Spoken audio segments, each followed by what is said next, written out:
Okay. And with that, I am ready.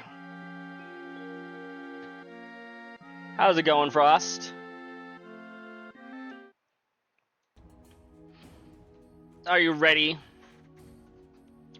to go to Chapter 6? No? Oh. Oh, that's awkward.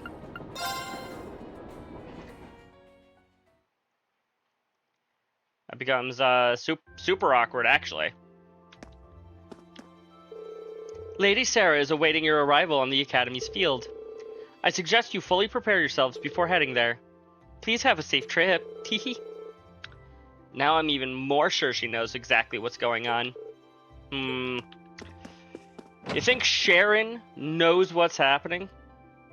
Never. Sharon has no idea.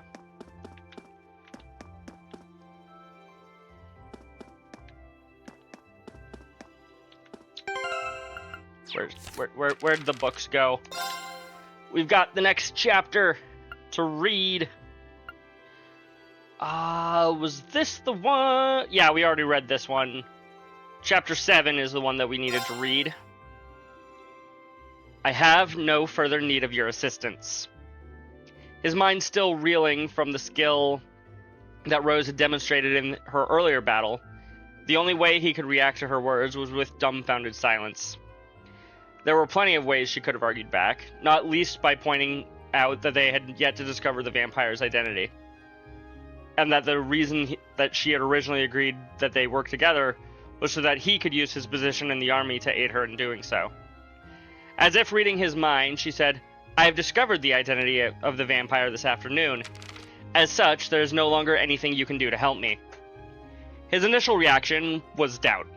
How could she have possibly been the only one to discover the vampire's identity when they had conducted their investigation together? But then it hit him. They hadn't always been together. They had split up to investigate a wider area today, too. And if she had discovered a vital clue during a period when they were acting separately, it made perfect sense that only she would have worked out the truth. He tried again. But still, I have my reasons for wanting to see this through to the ends, too. I can't just go back to living as if none of this ever happened. Rose knew this already, of course. He had told her about his parents' murder once already, and made her realize that the two cases might be connected. She sighed, her reaction making it perfectly clear that pointing that out would do nothing to change her mind. She met his eyes again, unwavering in the slightest, as she said, Then allow me to put my position to you more bluntly. You are not a help, you are a hindrance. Oh no! It was as if a sharp blade had pierced his chest.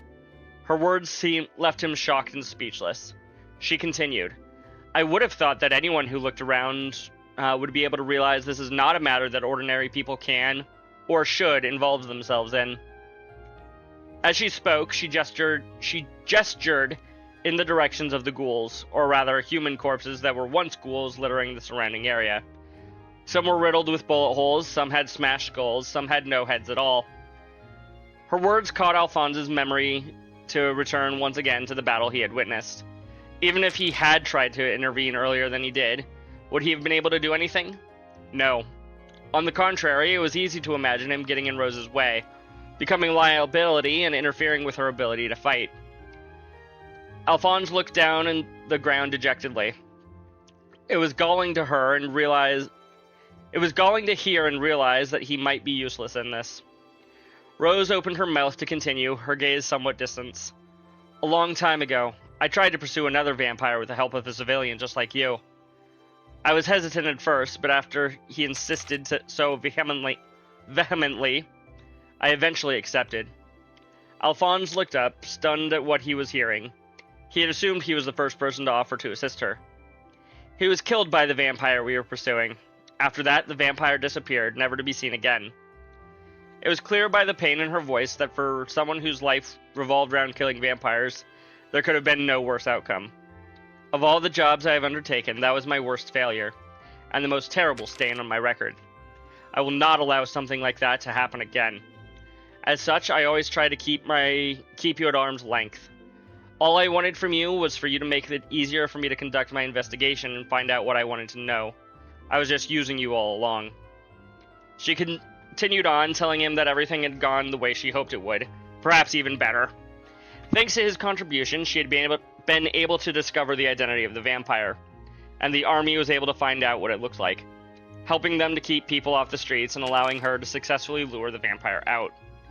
For that, at the very least, she was grateful.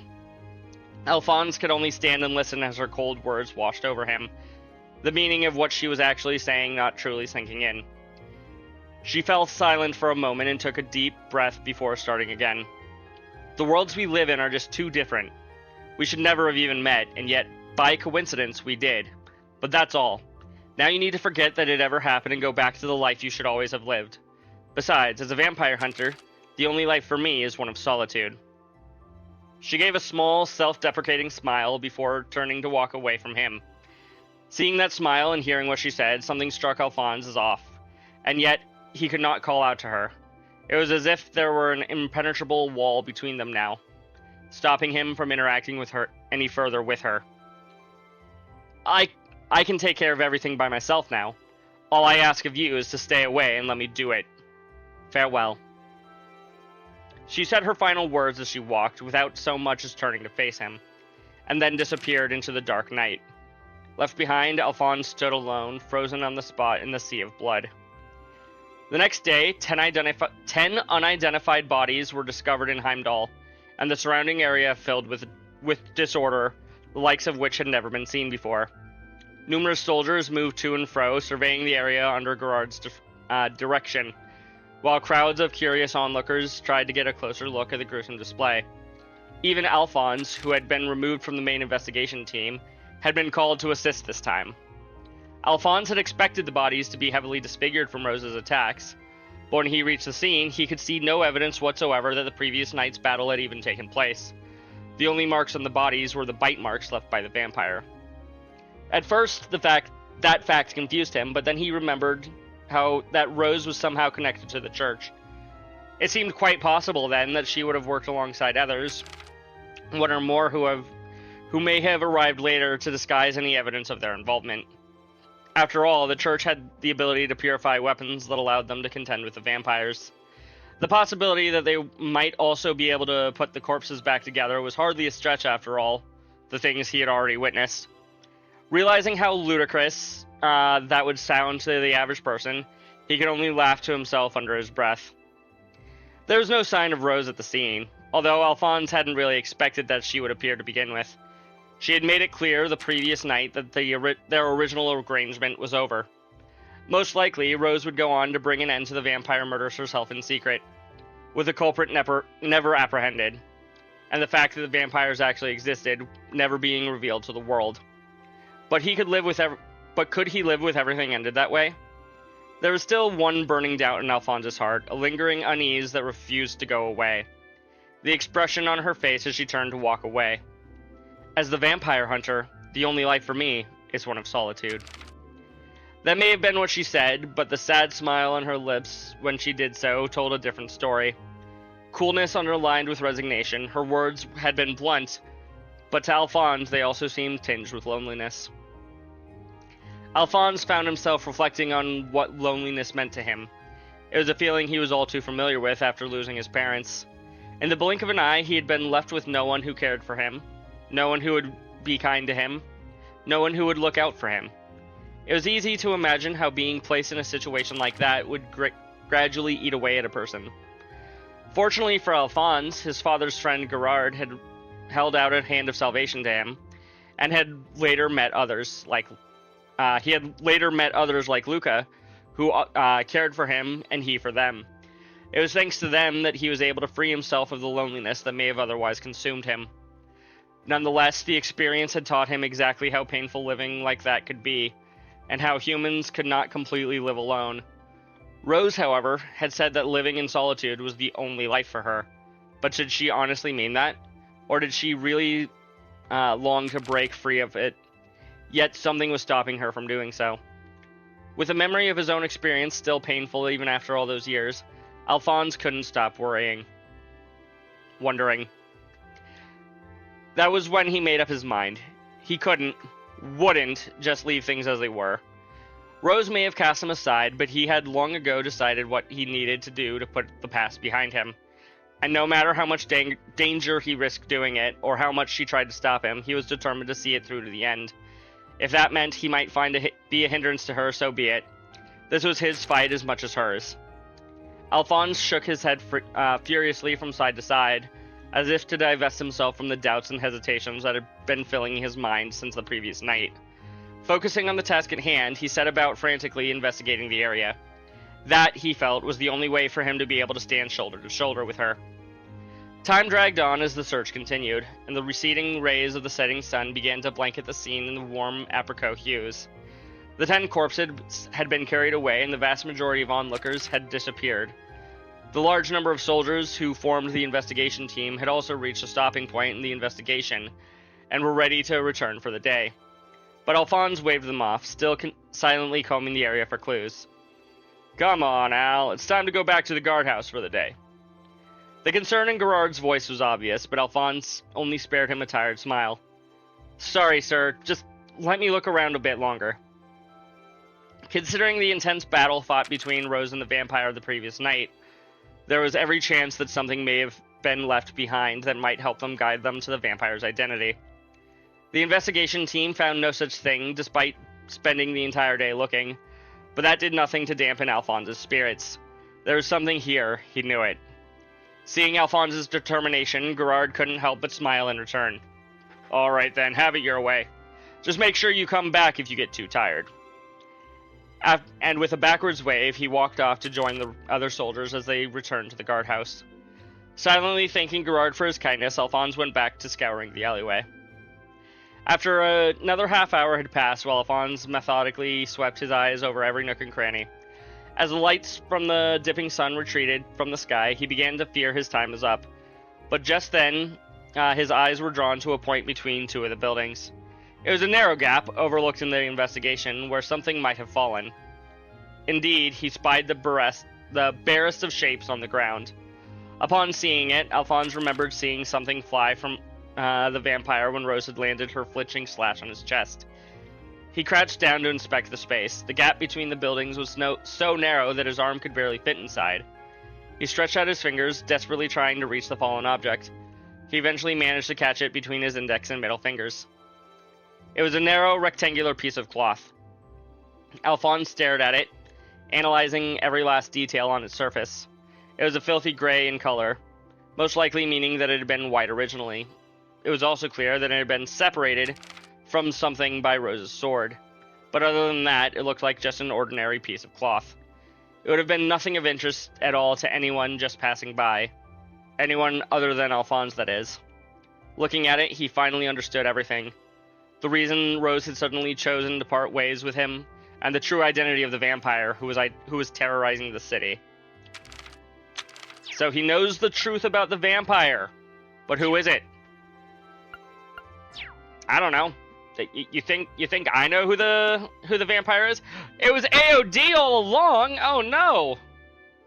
AOD, I can't believe that you were the vampire. I can't wait to come in tomorrow and the book be like, it was AOD, your mod, all along, Genope. And then I just look with dumbfounded confusion and I'm like, wait, what?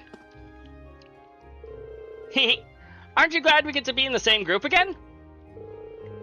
Words cannot begin to express the agony. Aw, don't be shy. Me and Lammy will keep you safe, so no need to worry. Please stop talking. Good grief. It's like she's incapable of showing concern or tension. One would hardly think she's about to journey to Ortis.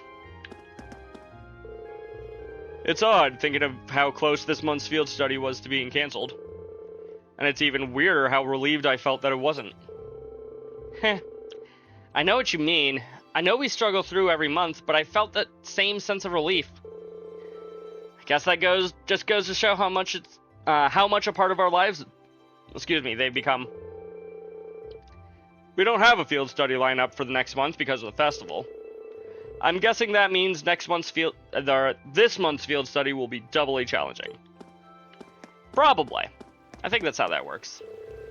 Oh, good morning. Nice to see that you're all doing well, especially with everything that's been going on.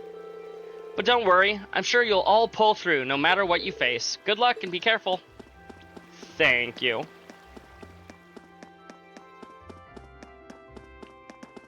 Onward! To the school! I gotta talk to my favorite people. You're no one in. Wait, there's somebody else in here, and it could be one of them. No.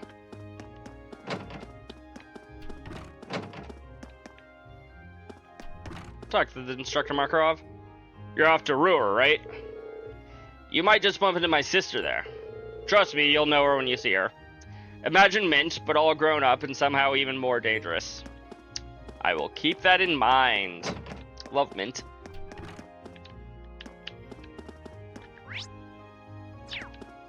Hi, Neidhart. Bye, Neidhart.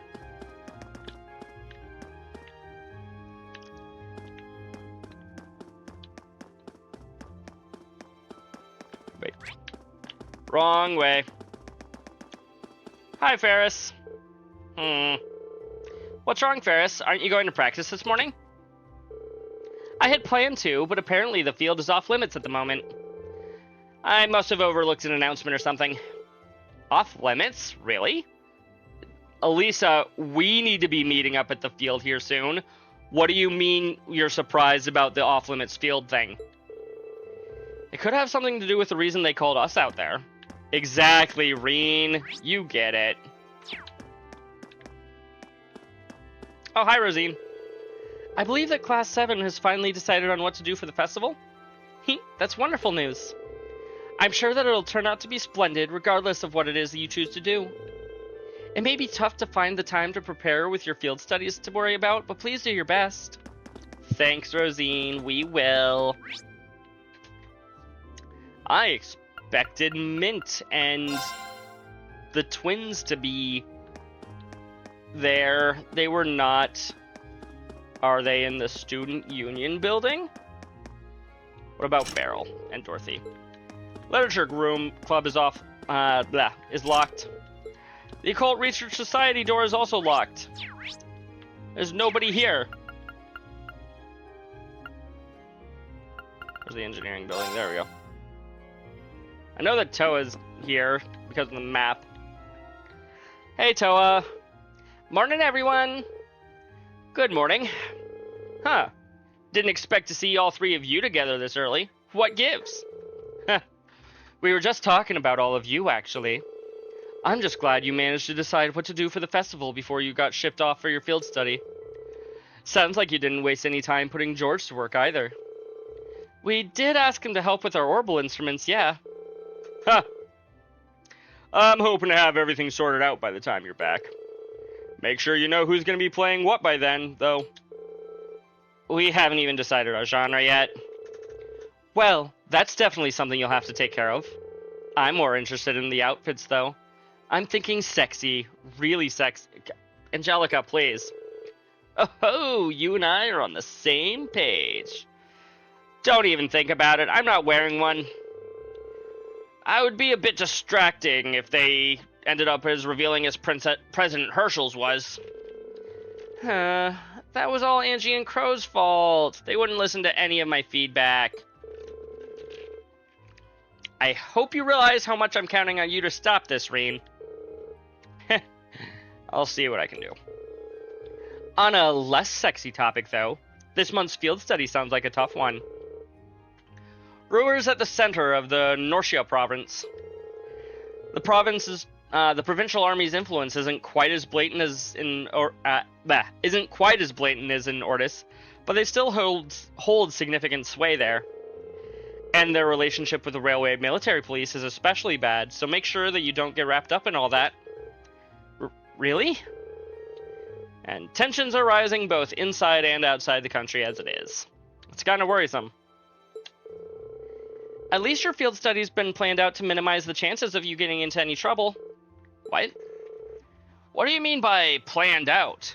Well, we specifically said that the Ouroboros weren't allowed to invade, and neither is the Imperial Liberation Front. So they're not allowed to get themselves involved here. Oh, did the Sarah instructor not tell you? Well, we can't spoil the surprise then, can we? What are you... Curiosity piqued. Huh. Well, they did call you to the field, right? Why don't you get going? I'm sure it'll all make sense once you're there. Slow it down. How come you guys all get to know and I don't? Sorry, Crow. Heh. Well, that's what you get for taking the easy classes again this year. What she said. Still, you're technically a second year, so make sure to back up your new class up. Oh, I see how it is. Get a few more credits than me, and you think you can get away with saying whatever you want. Ha ha ha. Well, it sounds like we should head over to the field then. You got it. Sounds like a good idea. I'm just surprised that there was, like, nobody in school. Wait, no, not here.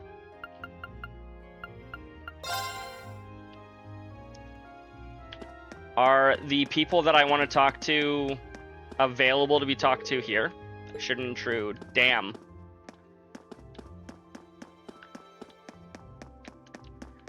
Well, I guess we are going to be leaving then. I was here the whole time, by the way, just watching, waiting, lurking, biding my time to strike. Oh my goodness. He's like Sam Reich. He's been here the whole time.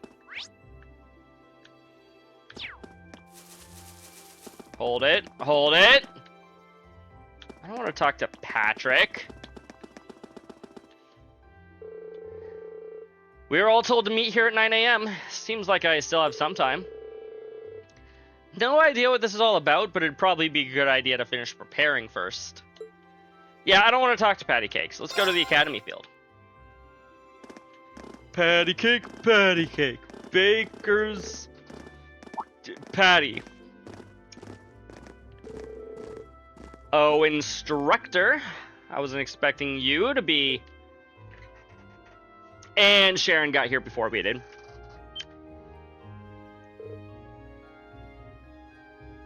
Sharon? Why are you surprised? Weren't you in the dormitory when we left? Yeah, and then we went around and spoke to people for like 10 minutes, Machias. What do you mean? Also, we read a book, which she could have easily slipped by us while we were reading that. Indeed I was, but I was summoned here by Lady Sarah. So after seeing you all off, I came straight here. How did I guess she'd get here ahead of us? You know, at this point, I really shouldn't be surprised. Does she just know a shortcut or something? How on earth is she getting here before the rest of us? Sheesh. She ain't the Reinford's top maid for nothing. Personally, I would have preferred not to ask her to come at all. But since she'll be acting as Group A's guide, I didn't have much of a choice. Why, thank you. Wait, why would we need a guide? So you're telling me... Oh, it looks like everyone's here already. Hi, Group B.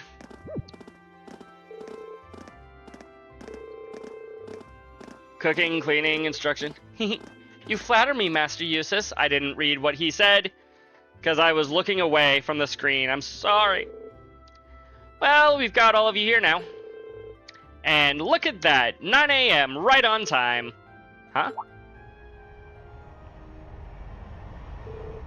What's that sound? Sounds like a rush of air. No, that's not quite it. If only there was a word that I like to use frequently that describes the rush of air. I feel like it could start with a W. Sounds to me like an airship. Are you kidding me? Look, up in the sky. Winning? No, we're talking about Gaius here. Look! Well, what the hell is that? Here they come!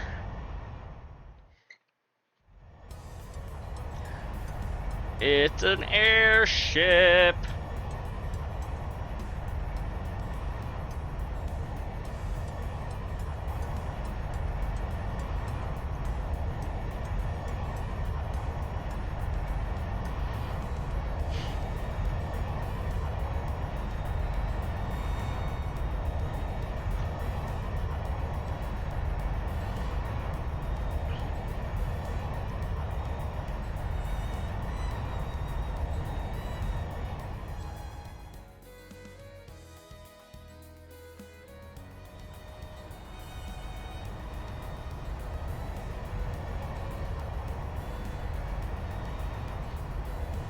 I don't know what's so surprising. Haven't they played this game before? Don't they know this is on New Game Plus? What is that thing even doing here? It looks like it's about to land. Wow, it's so cool! A Crimson airship? Who does it belong to? An Imperial army warship, maybe? Nah, not enough giant guns.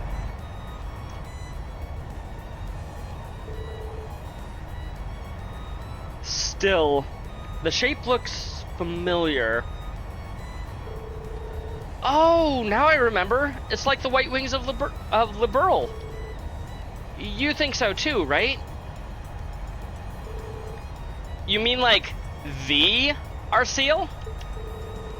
Now that you mention it, I do see the resemblance. The Arseal? Wasn't that a high-speed cruiser from the Kingdom of Liberl? Indeed. It was on that very airship that Prince Olivert made his triumphant return to Heimdall. No way! They're not seriously gonna land here, right? Of course they are! It's 75 ARG from bow to stern. It might be a bit of a snug fit, but they should be able to touch down. Man, you've got to be kidding me! Wait a minute! How do you know how large it is? How else? She has a tape measure, obviously.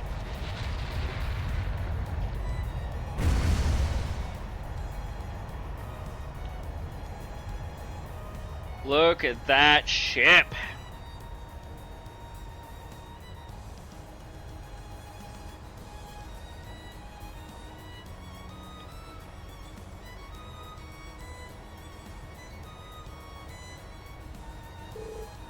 This is the best! It's actually very pretty up close. The more I look at it, the more it seems like just the Arseal, except red. It bears the crest of Erebonia, though. So at the very least, it's an airship from the Empire. They could have just painted it red and then covered up the insignia with the Empire's insignia. I doubt it, though. That sounds like way too much work. Salutations, my beautiful friends! It's only been 10 days since last we met, but I couldn't keep myself away. Matthew Mercer?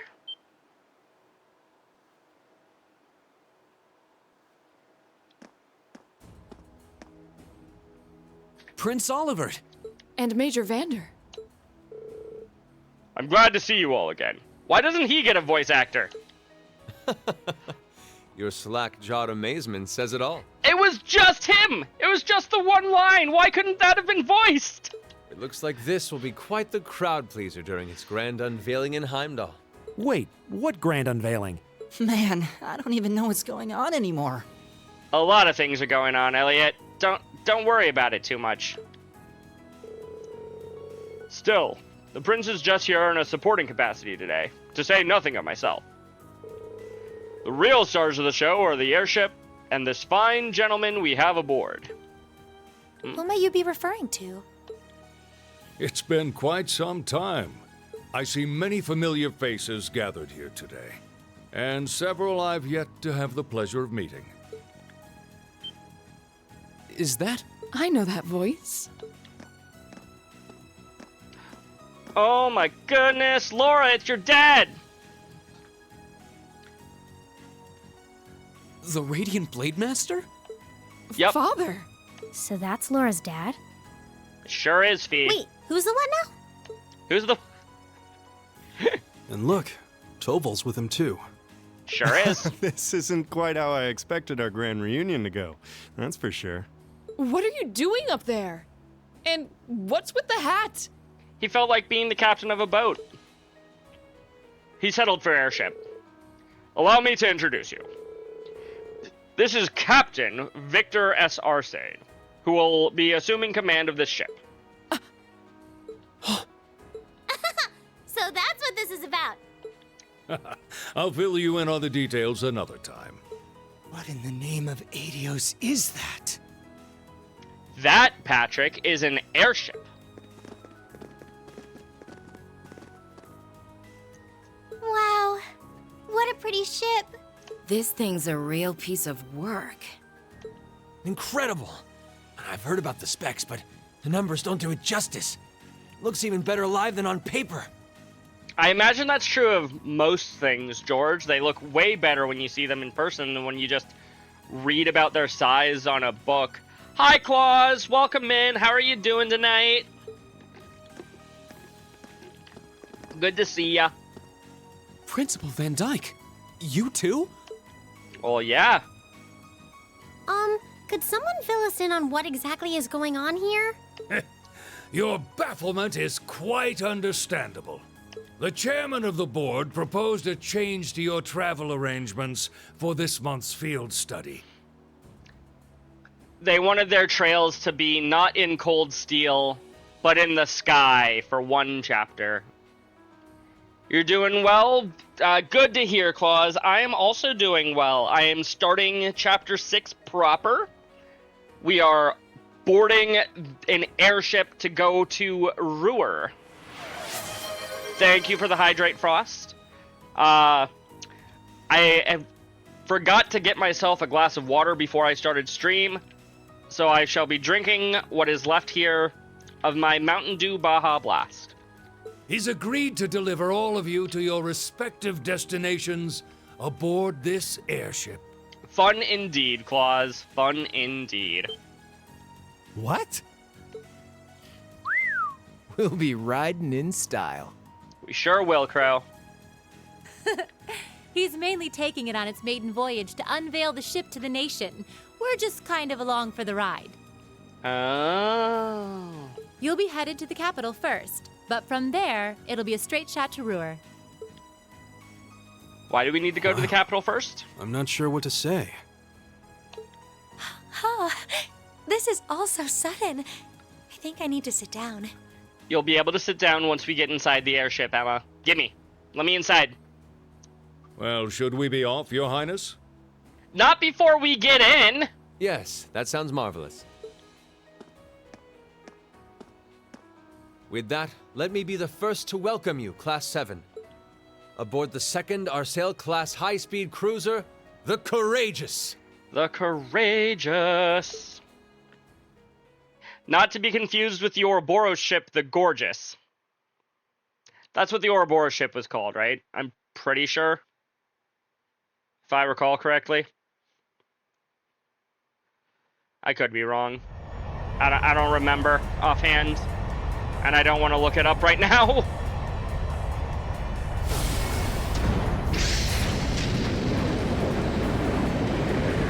Whee! It's Mater Park, everybody! Remember when this place was covered in monsters?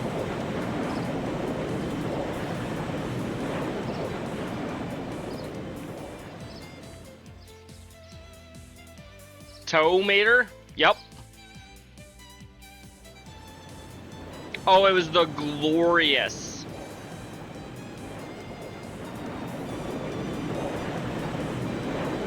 Not the Gorgeous, the Glorious. Slightly different names. Thank you, by the way, AOD.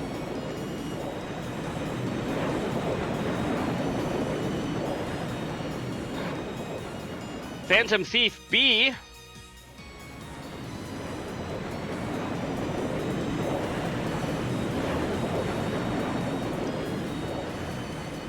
Or perhaps that was the real Baron Blue Blanc. Haha! Not even our high-speed trains could hope to match that. That may be true, but we still have our own strengths. How's the investigation coming along? Well, they've been pretty blatant about trying to obstruct us, so basically about what we expected. The same is true in other areas as well.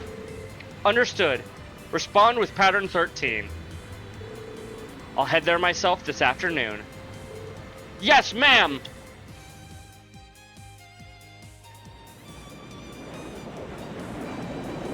Heimdall, St. District, St. Astria's Girls' School. Hi, Elisa. Not Elisa. My, what a spectacular sight. Elisa's on the ship with us. Fuck. My brother told me all about it, but there's no substitute for seeing it soar through the skies. Simply beautiful. I can think of one substitute for seeing it soar through the skies. Being on it as it soars through the skies. It really is. Elisa. You're up there, aren't you, Rean? Close enough.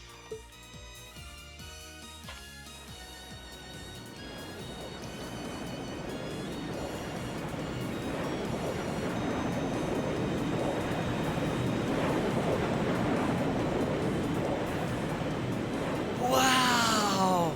That's the Courageous! Oliver finally finished his airship. He sure did. It's a fine ship, isn't it? Prince Oliver seems to have gone to quite a lot of trouble having it built. Is this the wind of change you intend to release across our staid and troubled land? It might be. Go, my son, and show me the caliber of man you can be.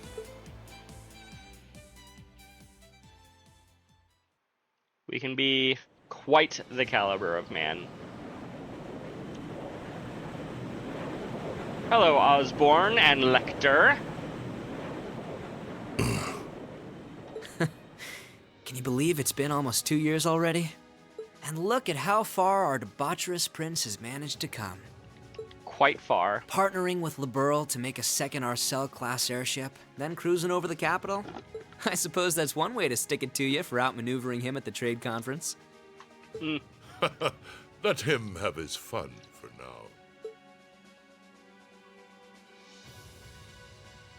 Still, this was certainly an unexpected play on his part. He and that band of students he likes to ship across the country have proven a never-ending source of entertainment. But now, my dear Prince Oliver, we have reached a decisive point. Ooh. The board has been prepared, every piece in its place. Can you turn the tides in your favor? I look forward to finding out. Maybe. Maybe not. Sometimes, though, the best way to not lose a game is to flip the board off the table. Entertainment, not threat. Keywords. Fair enough.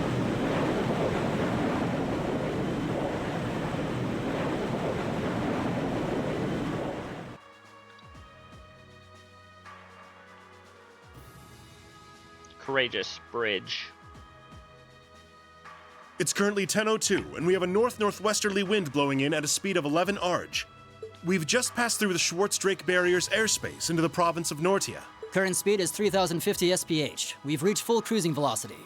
It's Nortia, not Nortia. That's okay. Maintain current course and speed. Okay, I guess I didn't pronounce it quite the same way that he did, but point is it's a hard T, not a sh sound. That feels wrong. Follow the Nortia main line, maintaining a distance of 200 Arg. Aye, aye, Captain. So this is what the bridge of a cruiser looks like. It's all kind of making my head spin. If I'm not mistaken, this ship is equipped with the Epstein Foundation's latest information processing system. Huh. So you actually managed to get the Reinford Group, Zeiss Central Factory, and the Epstein Foundation to all collaborate? I suppose you would be the most well-informed on matters of technology.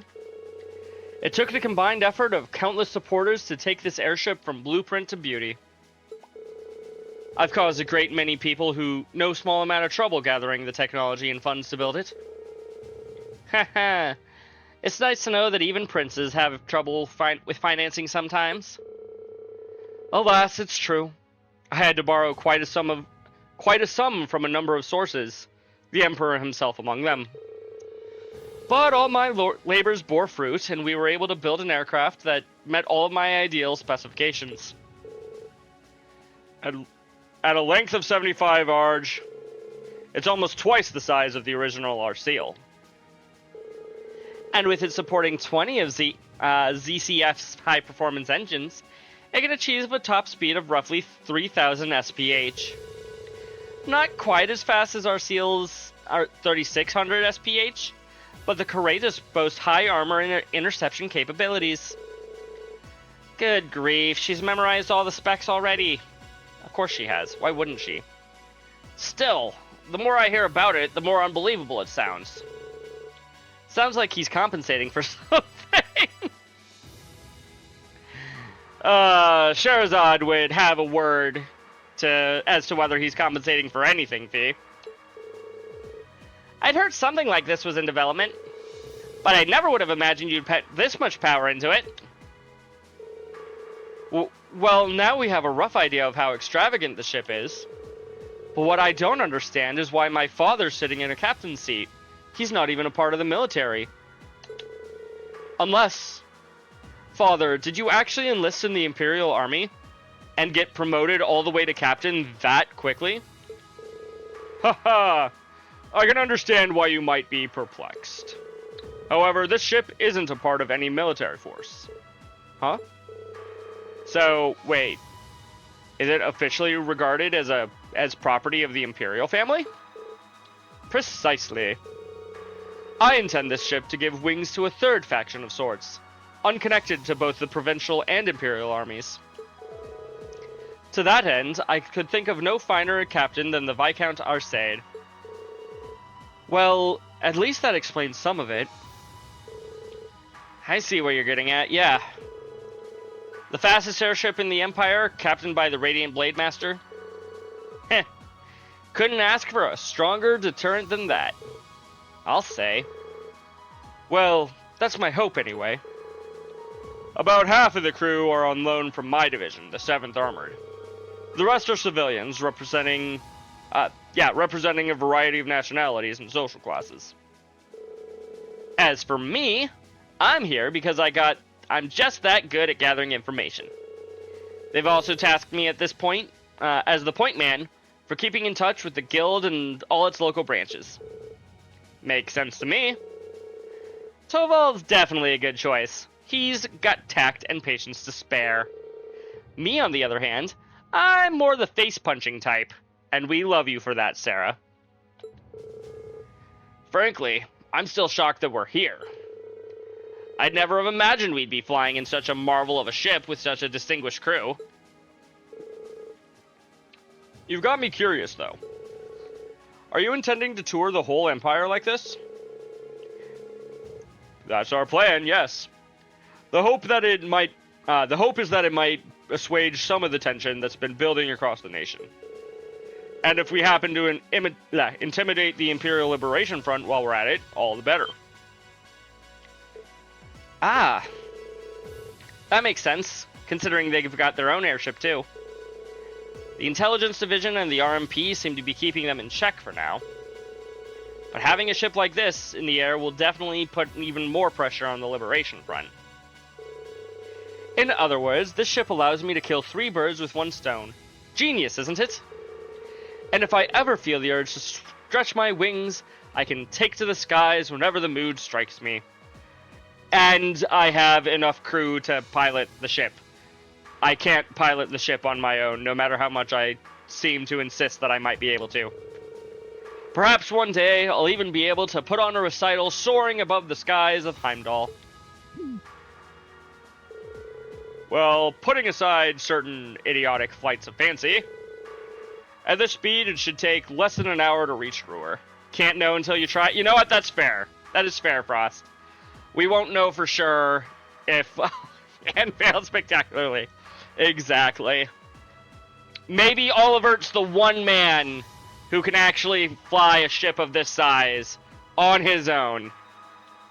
Highly doubt it, but maybe. Feel free to make yourselves at home while you're aboard. Aside from the restricted areas like the engine room, you have run of the ship, so go on and poke around a bit. Thank you very much, sir. Thanks. I think I'll take you up on that. He's gonna pull some bard shit and play a song that'll seduce the ship. Yep.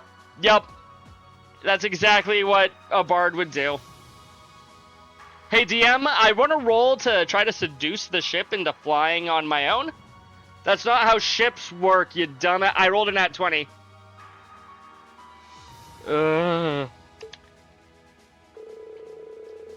that's how we ended up flying to our designations aboard the Empire's newest, most cutting-edge cruiser.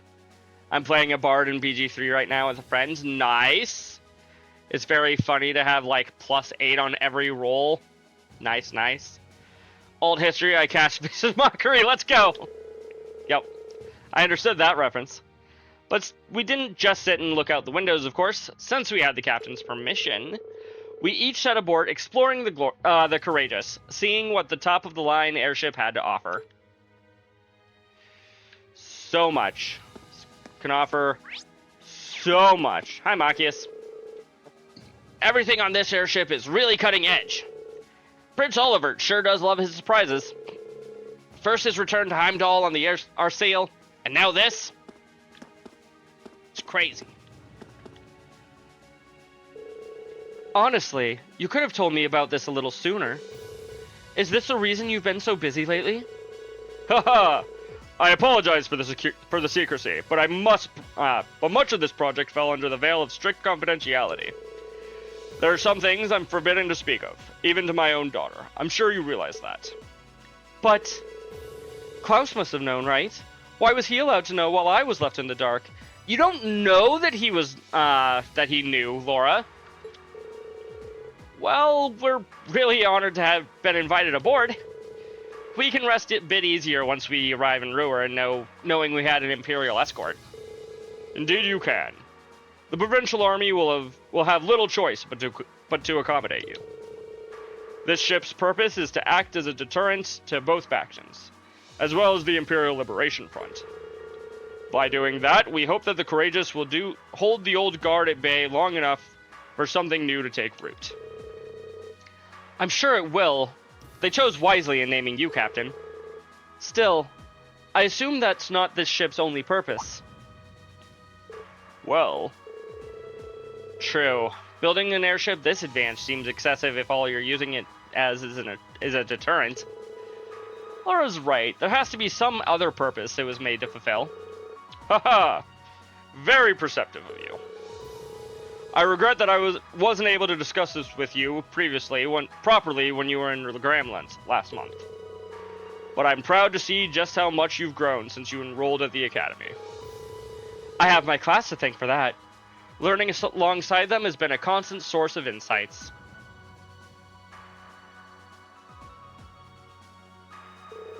So, tell me, Reed. How's she doing? Is Laura getting along with the other students? Huh?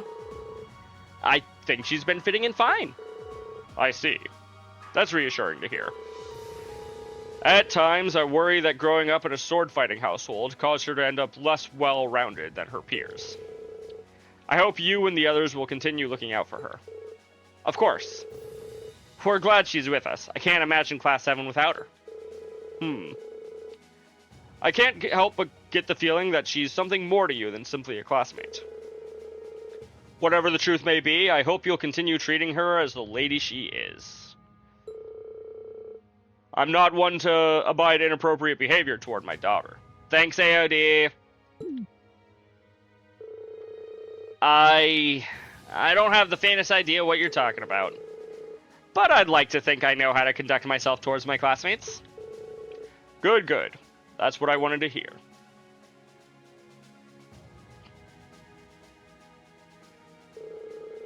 What are the two of you going on about with all your whispering and your furtive glances?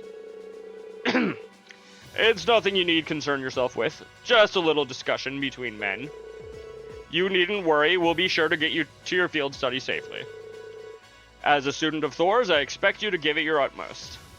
AOD sings perception check, and the bot at the bot and causes them to be banned. Good job, AOD. Huh? He really does care about her. Yeah, he does. Is there anybody else we can talk to down here? Oh, hi, guys. We're cruising along so smoothly that it almost feels like we're one with the wind. That's the word I was thinking of earlier. Wind! That's what it felt like. I knew I would remember it eventually. It's like the ship is a crimson Pegasus soaring through the sky. We're really lucky to know who we know. I can't imagine many people will ever get to experience something like this. We owe the winds and the goddess our thanks. Perception check is literally every D&D murder hobo bard ever in song form. True. True.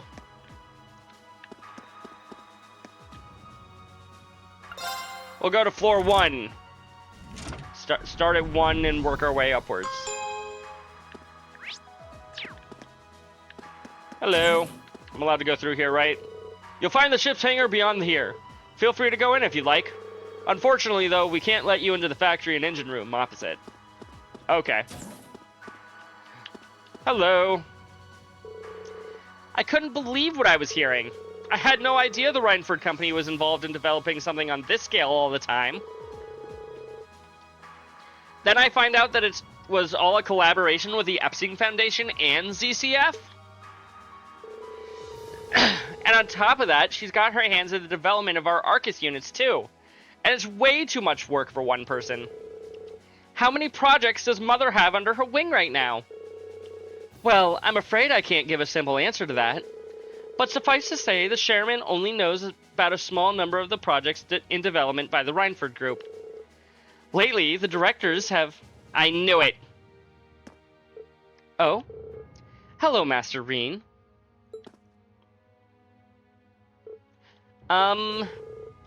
Sorry, am I interrupting something? No, it's okay. Have you finished exploring the airship? I expect it'll be a while longer before we reach Ruhr. Finished? I don't even think I've seen half of it yet. It's kind of overwhelming. I'm looking forward to landing in Ruhr, though. It's been a while since I've seen the industrial metropolis. It's not too far away from my hometown, so I'm always hearing about it in passing. Oh, that's right. You're from Ymir, so I guess you would, wouldn't you? You want a little refresher? I can bring you up to speed on all things Ruhr. Sure, why not? Ruhr used to be a factory town, but it grew into the hotspot for technology as a result of the steel and heavy industry. The population is around 200,000, and since the city's in the Nordia province, it's under Marquis Ragnar's jurisdiction. Ah, that's right. I still find it kind of wild that Angelica is his daughter. You know, the last time I visited, it felt like the whole city was man-made. Trees and grass were rare sights. It made it kind of hard to tell how large the city really is. Well, the city itself is basically one giant structure divided into several levels. It's been expanded so many times that even longtime residents occasionally wind up in places they don't recognize. Why, I've lost count of the number of times I've had to go pick up Lady Elisa when she lost her way. That was when I was a kid. Don't say it like it still happens. Really, it was a long time ago. Like 8 months ago. Something tells me we're looking at the not quite so distant past. Anyway, north of Ruhr is the Sechin iron mine. The iron mines there makes its way into most of the Reinford Group's products in some form or other. The amount of ore they get from just one mine is immense. The Empire would be a different place today without it. I don't doubt it. Even our textbooks mention the Sechin not mind.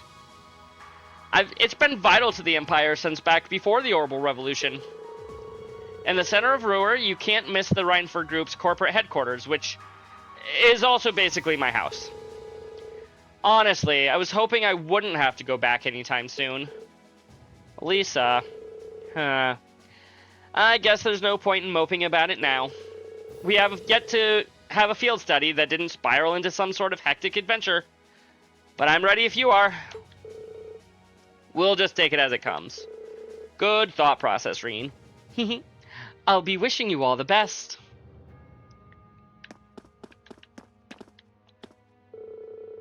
Phew. Getting this ship ready for today was a real struggle. ZCF and the Epstein Foundations help really grease the wheels, though. So yeah, welcome to the Courageous.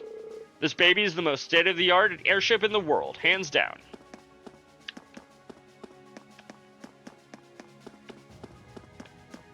I don't know specifically which people... Wait, is this who I think it is? No, it's not. Never mind. Splendid! Take a look, Peyton! We're cruising so fast, yet we remain completely stable. Just as my tests predicted we would. That's great. This is a big win for the both of us. Haha! I never would have done it without you. I owe you one. Ha! Hey, yeah. Name's Peyton. I'm a mechanic from ZCF. I was actually in charge of maintenance on the Arseal, which is why they scooped me up for the Courageous here. Yep, it's Mechanic Peyton! I was about to say, I knew that at least some of the mechanics here were from the Arseal back in the Sky Trilogy. I couldn't remember which ones. This is one of them. If you don't remember, he was the one who flew the ship to the final dungeon. Oh, okay. Oh, in FC? Do you mean SC? Because the final dungeon of FC was underground. The more work you do on something, the more attached you get to it. The Courageous is like my child at this point. It kind of chokes me up to see it finally take flight. I feel that. No FC while the dungeon part to go. Oh, okay. That's what you meant.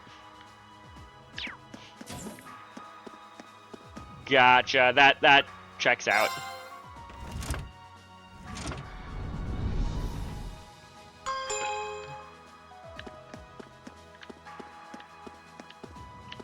Hey guys. Are you three working out what to do for the concert? I think it takes Estelle, Chloe, Sharo over to the castle. Gotcha. Yeah, we've got the general gist of it figured out by now, but let me ask you, Reen, would you prefer male or female vocals? That's a really important question, too, since it'll change the audience we draw. That's a tough decision. Why don't we try both, then?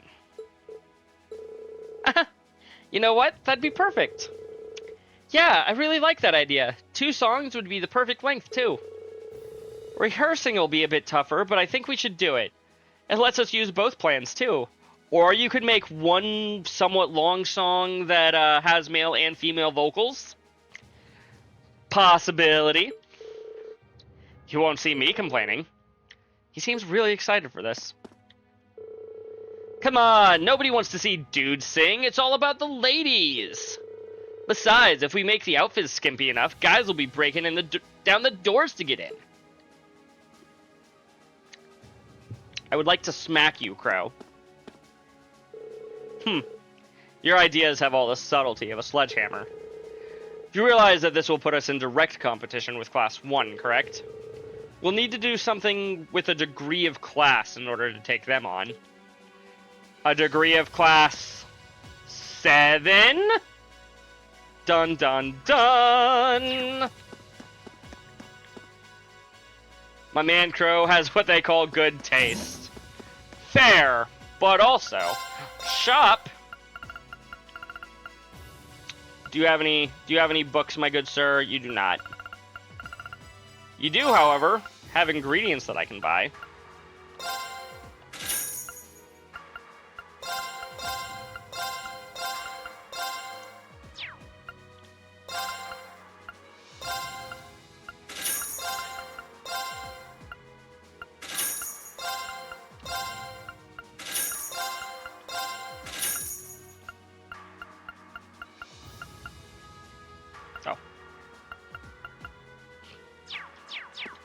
Sadly, Elliot isn't directly in my party right now, so I can't do any omelets.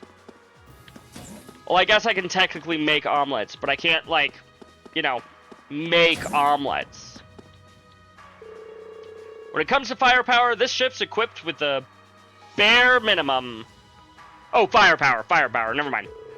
That's not just due to a lack of time, either. It was a conscious decision on our part.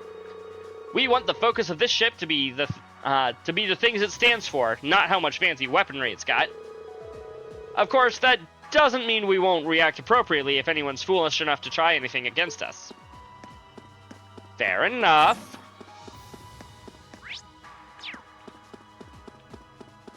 What's over here? The boarding gate, but I can't go through the door. Is omelet a code word or something? Sure, we'll go with that. Welcome to the Courageous. Prince Oliver and Major Vander are on the front deck if you're looking for them. Why don't you go say hello? I think I will do just that. The airship we used in the core was pretty fast, but this one's even faster. In fact, its specs seem pretty high across the board. Fancy stuff. Never a dull moment in Class 7, I guess. The view from up here is so beautiful. I feel like I'm weightless, soaring up peacefully above the clouds. You know, this is actually the first time I've ever been aboard an airship. Whoa, I think I'm starting to feel a little dizzy. Is that normal? Considering how high up we are, I'd say that's pretty normal, Emma. Whoa, this ship is amazing! We're flying faster than a bird! Take that, bird! You know, there's probably at least one bird that I can think of that can keep up with us. Now I kind of want one. I wonder if Gramps will give me my own airship if I ask him real nice. I thought you meant a bird, Milliam.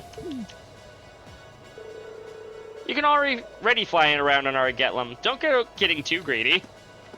Yeah, that too. At long last, the Courageous is finally taken to the skies of Erebonia. Mm-hmm. I feel like a mother hen watching her chicks leave the nest. Except you're also leaving the nest alongside them? I'll take your word for it. You do have a voice, Vander! What the heck? Why weren't you voiced earlier? Why were you the only person to have no voice lines in the last scene? This may sound a bit forward of me to say, but it sounds like you had some hurdles getting this project together. It was no easy ride, I'll say that. I doubt it would have come together without the prince's unwavering dedication and tireless work. He had to find the time to raise funds and oversee the entire project, in addition to all his official duties. Maybe he's just shy, don't judge. You know what, that's fair. My headcanon now is that Major Vander likes to speak in sign language. A lot. Except for, like, when he's talking to just the prince and one other person. And to add to that, he had to take care of all the arrangements necessary to get Viscount Arcade installed as its captain. I can't even imagine how busy your schedule must have been. Even from a student's perspective, it sounds brutal. Well, for this ship to have any weight as a deterrent, I needed the Viscount. Thankfully, he agreed to my request. My plan is to create a neutral third power capable of acting independently of our nation's two competing factions. You can think of the Courageous as the first physical embodiment of that ideal. A third party, huh? I feel like I'm starting to understand at least part of what it is you're trying to accomplish. The road will be a difficult one, though. True, but this is only the beginning. This is only the first of 4 Cold Steel games alone. Seeing this ship soar through the clouds for the first time moves my heart, just as when Class 7 was formally established. Welcome in, Lance. Thank you for jumping in. My day has been well. It was long, and I had some major surprises out of nowhere.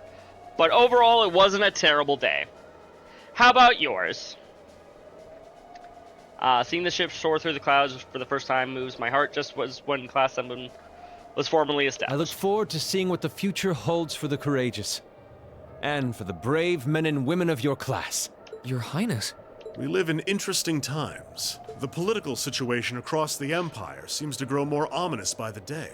But, with any luck, making a real show out of this ship's launch will push back against the prevailing climate. Your day was slow, at least mine was interesting. Fair. Fair enough. Well, that's the hope at least. Either way, you'll have your whole life to split hairs about politics. For now, give your attention to your field study. Okay, Matthew Mercer. Thank you. I know you have high expectations for us, and I hope we'll be able to meet them.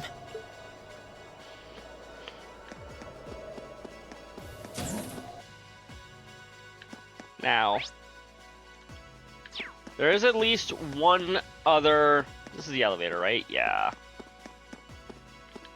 It's not out there.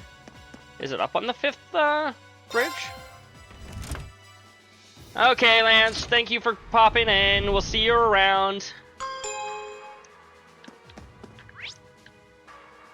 No, there's no other doors. Must be on the 1st floor and I missed it somehow. There's also no other doors here apart from this one.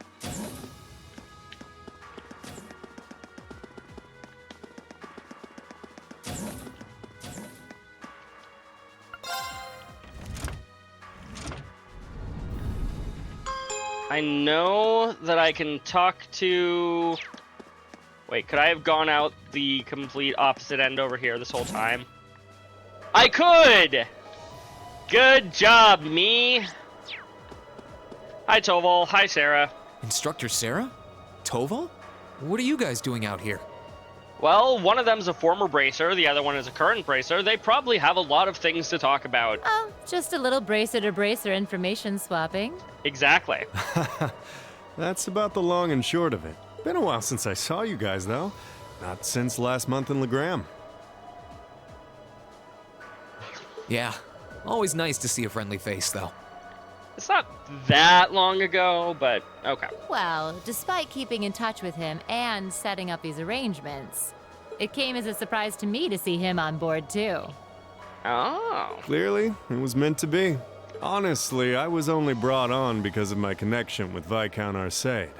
This airship really is in a class all its own, though. It's not every day you see a ship owned by the Imperial family and captained by the Radiant Blade Master.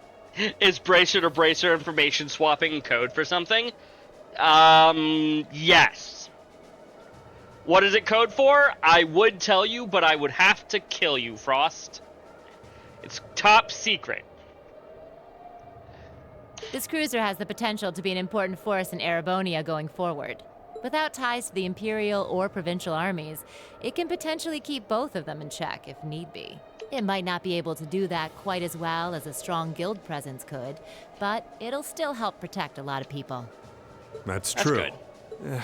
It still frustrates me how the guild used to be an institution here, and now we're just barely keeping the lights on. At least the Crossbell branch sends its people over to help us out when we need a hand, though. That's good. Wenzel's one thing, but we owe McLean so many favors, I've lost count. Oh man, this McLean guy sounds pretty good. McLean? Sounds like a great dude. Wait, are you talking about... Oh, yeah, I guess you would have heard of him. He's an A-rank bracer over at the Crossbell branch. A guy we used to work with named Wenzel works there now, too. Wait, maybe we should back it up a bit. The guy we're talking about is Arios McLean, aka the Divine Blade of Wind. Actually, yeah, no, it definitely makes sense that Reen would have heard of him, considering the fact that he also followed the Eight Leaves branch. Or the Eight Leaves sword style, I mean. The name probably sounds familiar to you because he's also a practitioner of Yeah. the Eight Leaves One Blade style. There it is, there it is. Yeah, that's who I was thinking of. I've never met him myself, but I heard a lot about him from my master. He mastered the school's second form. It sounds about as untouchable as anyone who holds the title of Divine Blade. Maybe you'll get there one day, Reen. Or maybe you'll just give up, who knows. Well, he's pretty damn strong, I'll give you that. Bailed me out of more tough spots than I'd like to admit. I want to go on adventures with Arios and Toval. Speaking of, you know who else is a student of the Eight Leaves School?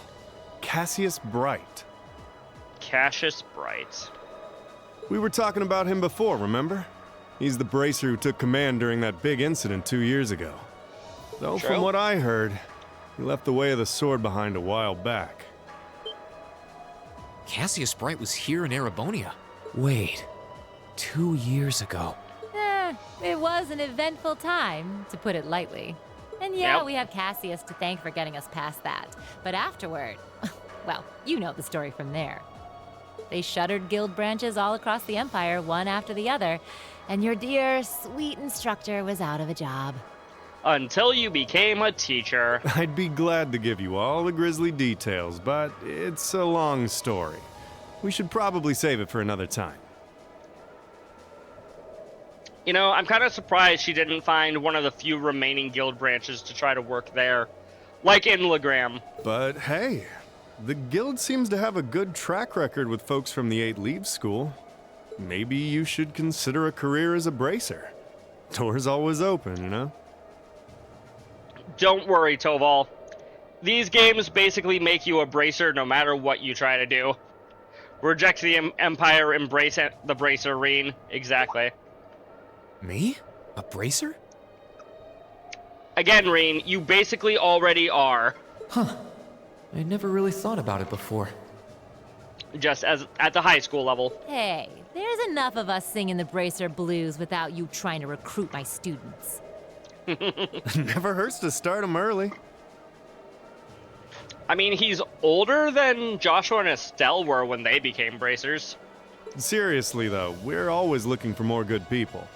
If that's something you wanted to do, I wouldn't turn you down. He is a groomer. Oh no! I'll give it some thought. Not like that, Frost. Jeez. I still haven't been able to replay Cassius for everything he did either. Oh well, we'll just have to do what we can to live up to the guild's ideals and keep the bracer spirit alive. I wonder if that has something to do with how she ended up working at the academy. Sounds like she has a lot on her mind right now. This ship should provide an effective deterrent, since it's not affiliated with either faction. When you look at it that way, you can see the first steps with the prince is setting out to do. And of course, me and the guild will be behind him all the way. Because the guild is also not associated with either branch. Attention all crew members and passengers. Or with either military branch, that is. We will soon be entering Ruhr airspace. Please prepare for landing, and make sure you have all personal effects with you before disembarking. Sounds like we're almost there. That was a shorter flight than I'd expected.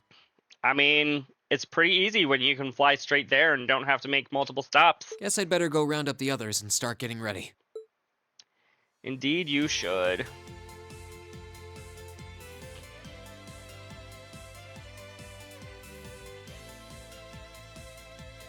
Ruhr Airport's granted us permission to land. Commence landing preparations, and keep the engine warm. We'll be taking off again right after our guests have disembarked. Aye, aye, Captain. Preparing the Courageous to land.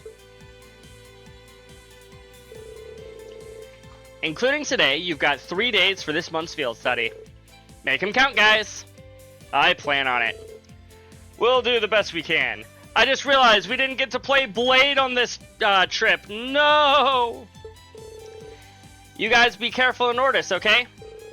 Yeah. It sounds like things could get dangerous there. Don't sweat it. We'll be fine. We ought to be alright if a certain someone can keep her mouth shut. Yeah, Laura! Shut your mouth! I was talking about you. Oh. Yeah, Laura! Shut your mouth! Take care in Ruhr, everyone! Will do. When we get back, we'll be jumping straight into festival prep. Hope you're ready to discover the true terror of planning by committee. Uh-oh. Oh, that's right. With everything that's happened so far today, I'd almost forgotten about that. We'll have the songs and outfits finalized by the time we get back, and we should have the positions all figured out too. Let's try to save at least a little bit of strength. It'd be a shame to come back too tired to outdo Class 1. Oh, I think I could find the energy. Same. Haha, that's all the more reason for us to return safe and sound. The spirited joys of youth. I'm sure both your field study and the Academy Festival will provide valuable experiences for all of you. Work out there, guys, but not too hard, you hear? May the goddess go with you. Take care. We will.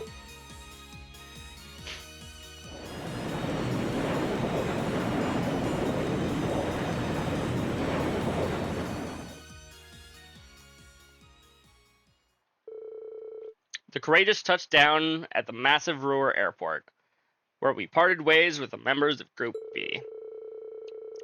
With us safely on the ground, it wasted no time taking to the skies again, ferrying the others west to Ortis. Ruhr was a maze in every direction, but Sharon guided us to Rhineford corporate headquarters without missing a step.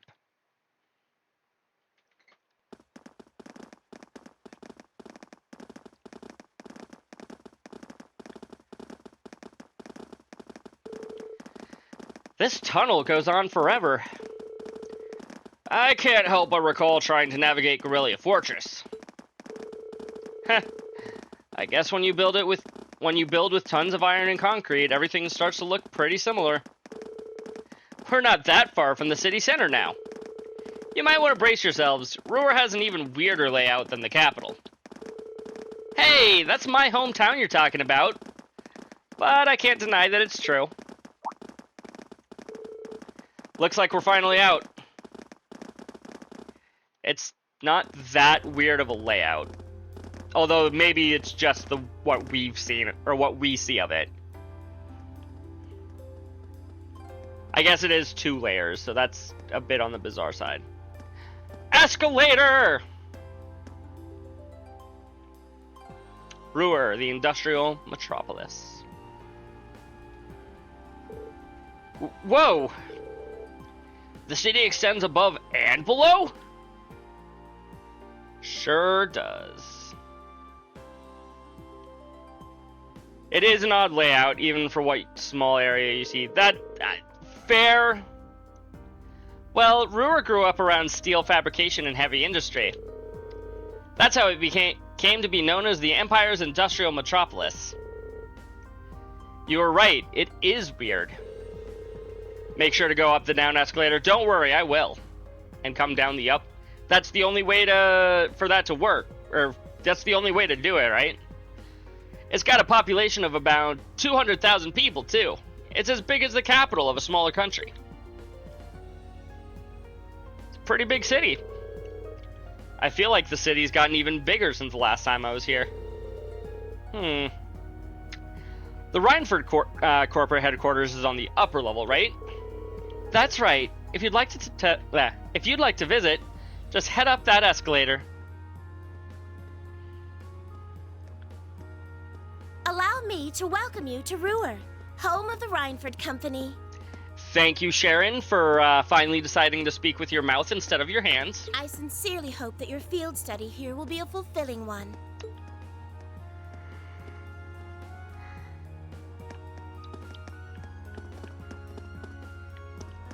Before we should start by going to the Rhineford corporate headquarters on the upper level of the city.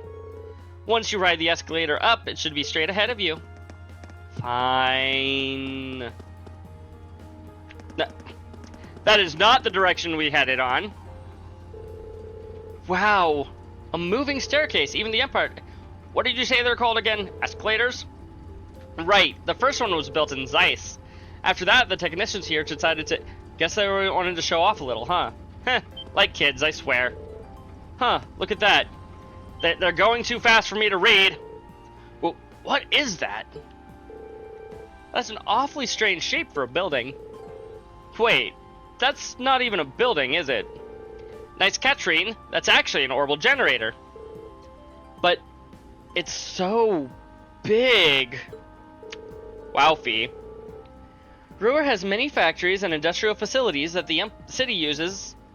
Has so many factories and industrial facilities that the city uses an enormous amount of orbital energy. Hi, Ollie. Welcome in. How are you doing tonight? Having large generators that send energy where it's needed is more efficient than each factory producing its own energy. That's quite a setup.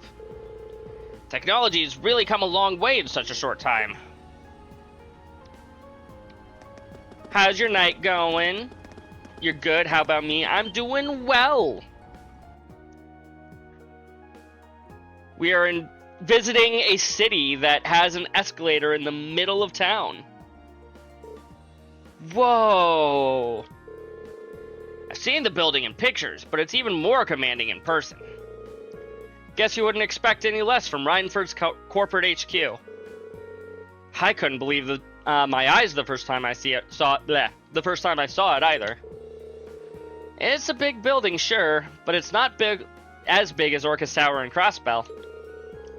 That's a 40-floor skyscraper, the tallest on the continent now, I think. Oh, that's the tower we could see from Corellia Fortress, right? Yeah, that's where they were holding the trade conference last month. No need to be so modest, Elisa. It's your family's digs. No one's gonna mind if you talk it up a bit. I'm not trying to... Well then, shall we go inside?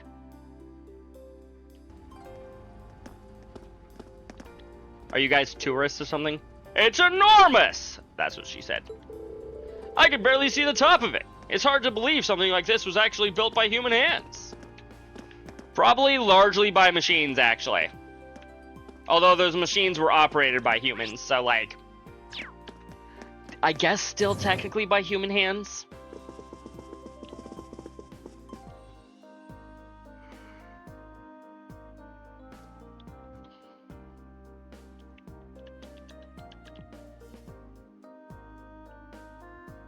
Yee.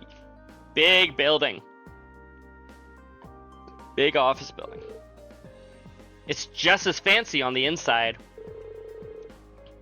Are these all scale models of the machines Reinford makes? Yep. I'll tell you more about them later if you're interested. Lady Elisa! Oh, that's a terrible butler voice. Hello, Dalton. It's good to see you again. Oh, the pleasure's all mine. It's been 6 months since you've been home. I'd heard you were attending a military academy on the outskirts of the capital, but it looks like you finally decided to come back and visit the old homestead.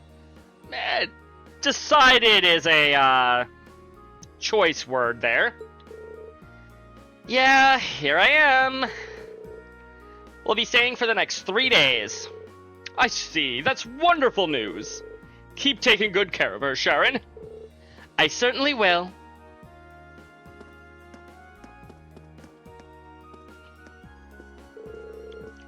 Wow, it's one thing to hear about it, but I know what you mean. Kind of brings home the fact that she's a Reinford. Let's just get going, okay?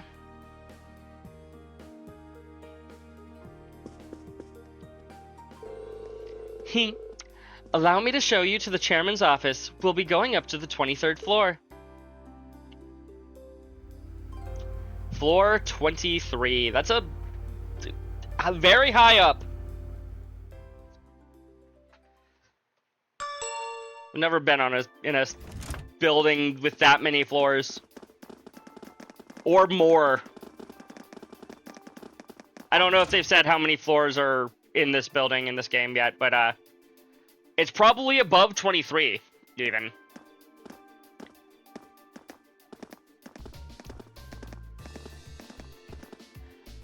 What are you so surprised by now, Frost? What's that face for? Excuse me, Madam Chairman. I've brought the ladies and gentlemen of Class 7. Bring them in. As you wish.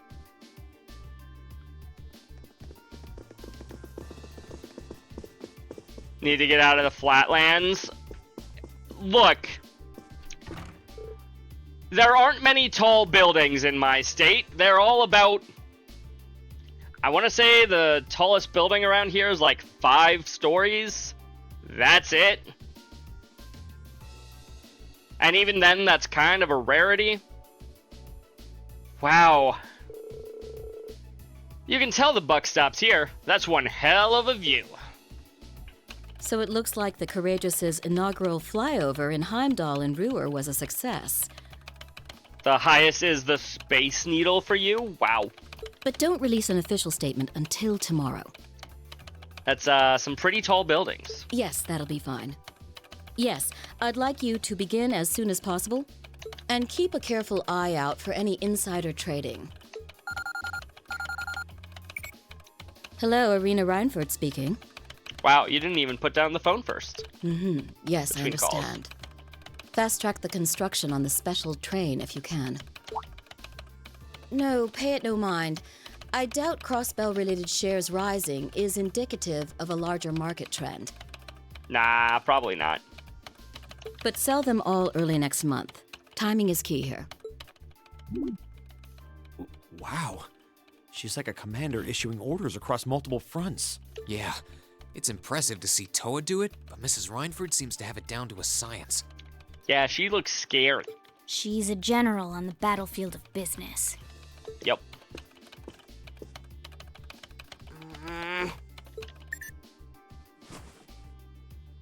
Ah, right.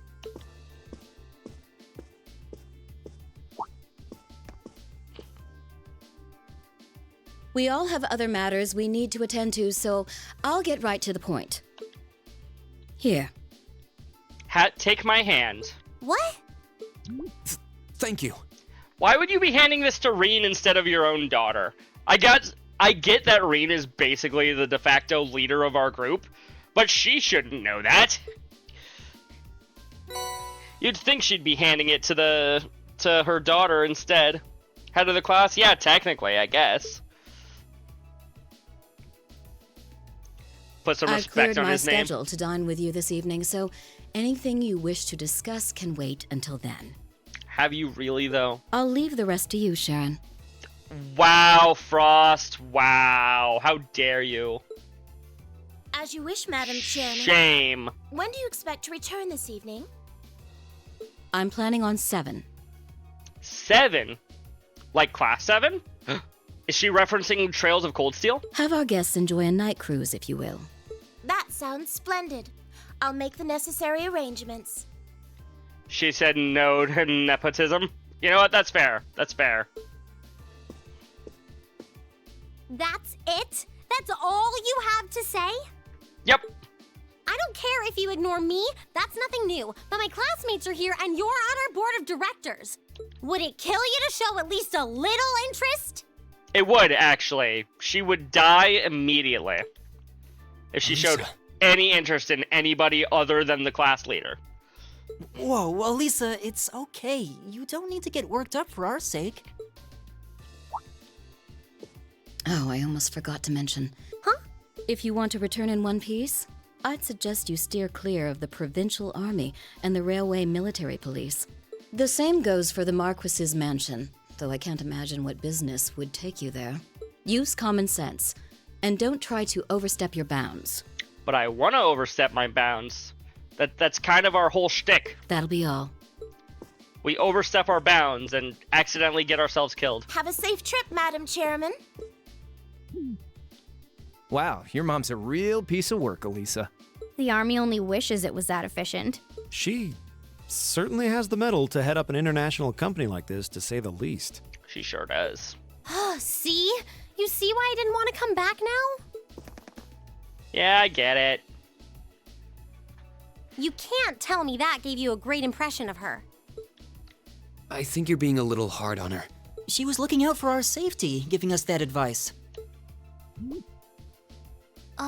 Just forget it.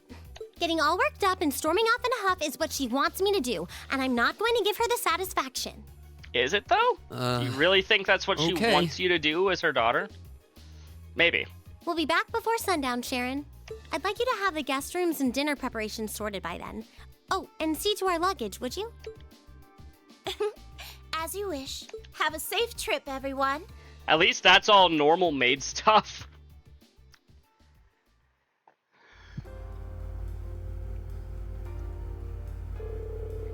You know, I'm all in favor of jumping right into our field study tasks.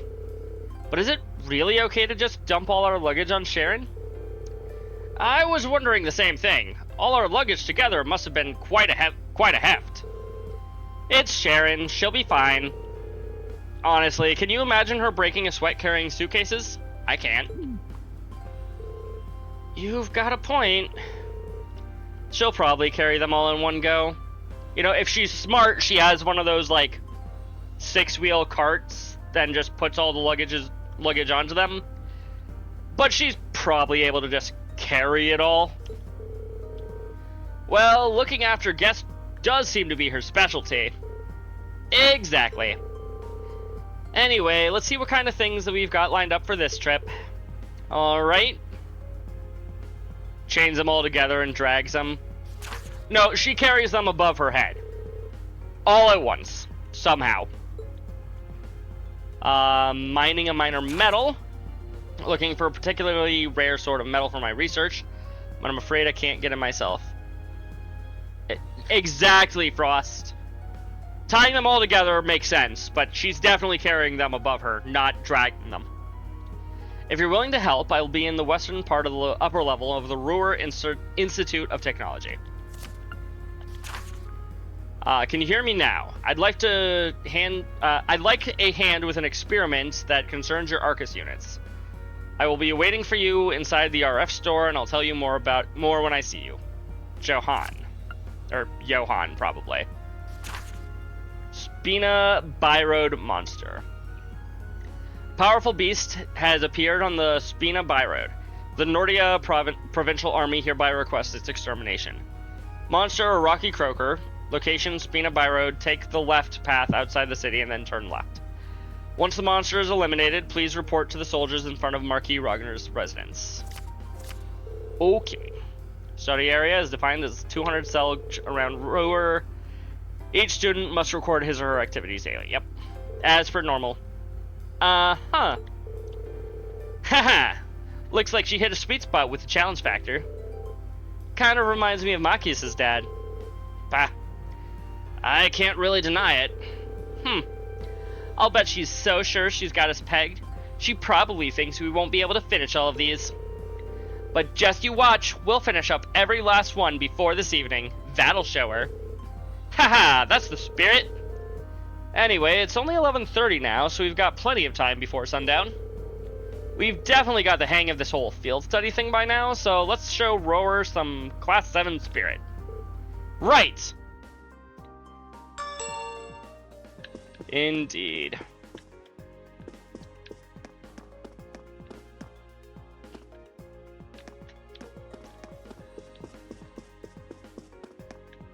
I do wonder if there's anybody here that I would recognize from Crossbell. I feel like there would be. In Ruhr in general, not specifically within the building.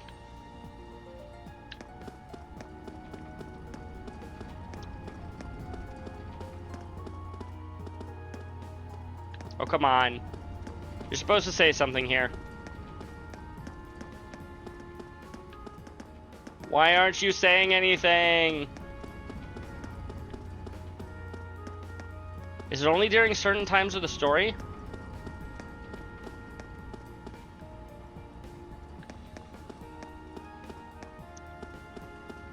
Frost, why isn't this working? Think it's because you skipped it the first time. No, I didn't skip it. I tried to walk up the wrong side. And then the cutscene was like, actually, you're going on the right side. And I'm like, what? No, I didn't want to do that. You didn't turn around and go back down? I don't think the game would have let me do that. You could be wrong. I don't know. Hello there, Chief. Well, what do we have here? Lady Elisa and her classmates. Thank you for coming to speak with me.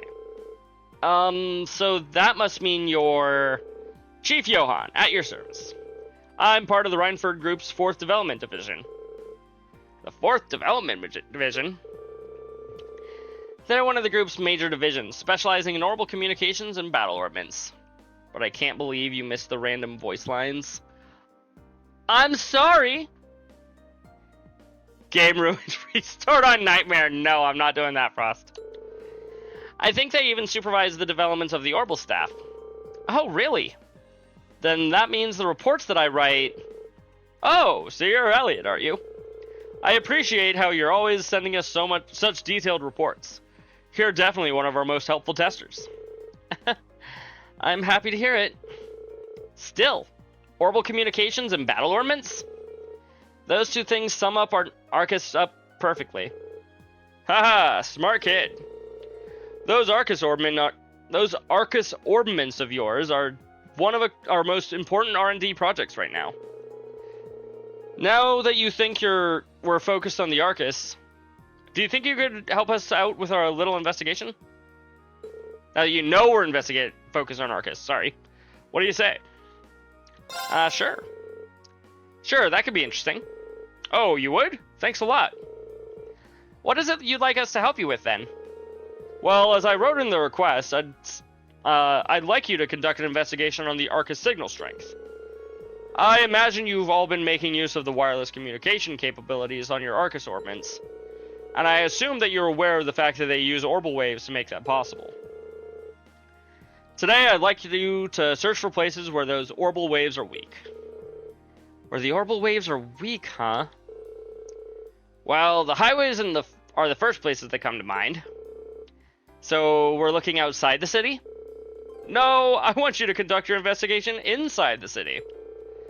Wireless orbital waves are not always the most stable things in the world. You may generally get a stronger signal inside town, but the strength still varies depending on where you are. Now that you mention it, yeah, there are some places where it's tough to get a call to go through. But how are we going to find them? Oh, I probably should have started by giving you this. Orbital Wave Detector. That's right, it does just what you'd think. It detects and provides information on the orbital waves wherever you use it. If you find an area where you think the signal will be reduced, try switching this on. Why don't you give it a try? Okay then. Switch it on. Orbital wave intensity level 3. Some words came up. It said that the signal strength in this area is 3, didn't it? You read that right. The number that appears tells you how strong the orbital wave signal is in that area. It's on a scale of 1 to 3, with 3 being the highest. That sounds pretty, not like a great system. Only 1 to 3. So in other words, the signal strength here in the store is excellent. Any call you made would be crystal clear. What I want you to search for, though, are areas where the orbital wave detector displays a result of 1. Low, medium, high, I guess, but like, I don't know, I feel like if you're gonna use just like a number system, at least a scale of 1 to 10 would be better. I don't know, maybe I'm a weirdo here. Sounds simple enough. Well, I understand what it is that you're asking us to do, but what sort of thing would weaken an area's signal? Well, there are 2 main causes. The first cause is the waves being physically obstructed, like by walls or ceilings, stuff like that. The second is interference from other kinds of orbital waves. What other kinds are there? Oh, tons of devices other than the Arcus use orbital waves. Think radios and other communication devices. Some orbitants give off orbital waves too. But really it's just a negligible amount.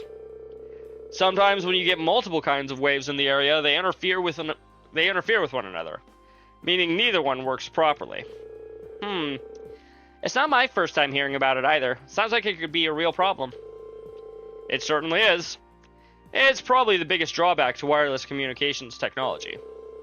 That said, orbital waves are pretty strong outdoors, so you generally don't have to worry about it unless you're inside. I see. Well, it'll narrow down our investigation if we stay indoors. In general, yes. You may find a few areas with a weak signal strength outside, but they're much more common indoors. For the purposes of our research, you'll need to find at least 3 different problem areas. If you can find more than that, we'd be thrilled, but that's up to you and how much time you have. Well, I think that's pretty much it. Any further questions? No, I think that's everything we need to get started. Thank you for breaking everything down for us. We'll get started right away, Chief. Thanks, kids. The orbital wave detector can be used by selecting it from the camp's menu item list. We have to find it in our menu. When you find an area that seems like it may have a weak signal strength, try using it straight from there. I remember a couple of the areas. I don't even know if I remember all 3, though.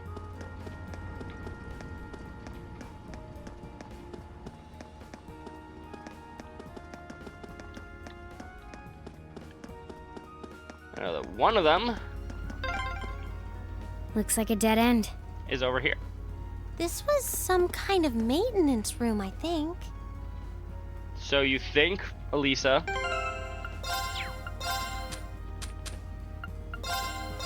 at least it's at the top.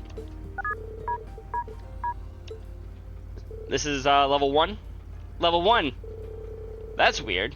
You wouldn't figure a weak signal would be a problem outdoors. Yeah. I guess something must be obstructing the orbital waves anyway. I'm glad we found this area. Seems like it would have been an easy miss. Sure does, Reen. That's one of the areas that I remember. I think that it was weak in here.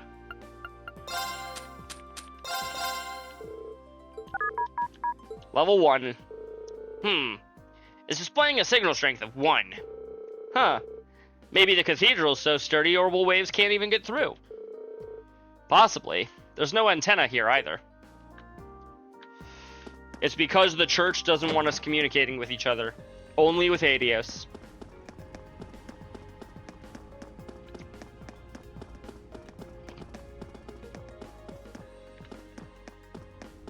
I want to say in here was one of them.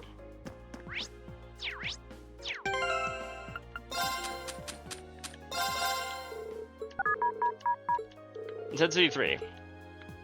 Seems fine to me too. Never mind. I was wrong.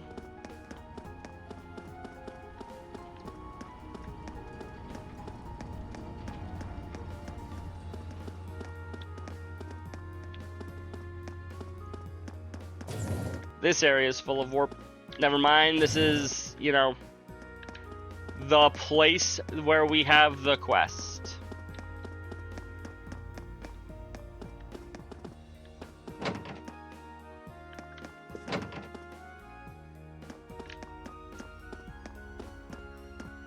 Jackass.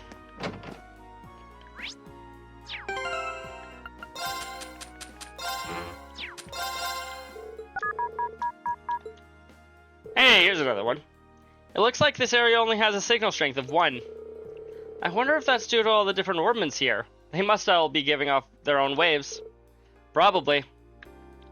Makes sense. Hi, Jackass. Are you the Jackass? Well, if it isn't little Miss Reinford. Looks like the twins are growing up big and healthy. Excellent. Somebody slap this man. Why is every single person my grandfather knows like this? Really? He lives up to that name of his, but there's no questioning that he's really capable engineer. Even if all he does these days is run this junk shop. Hey, it's not a junk shop. It's a repair shop. Though I suppose it doesn't matter what you call it. As long as I can tinker with machines, I'm a happy man. What can I get here? Oh, this place acts similar to, whatchamacallit, Mitch's.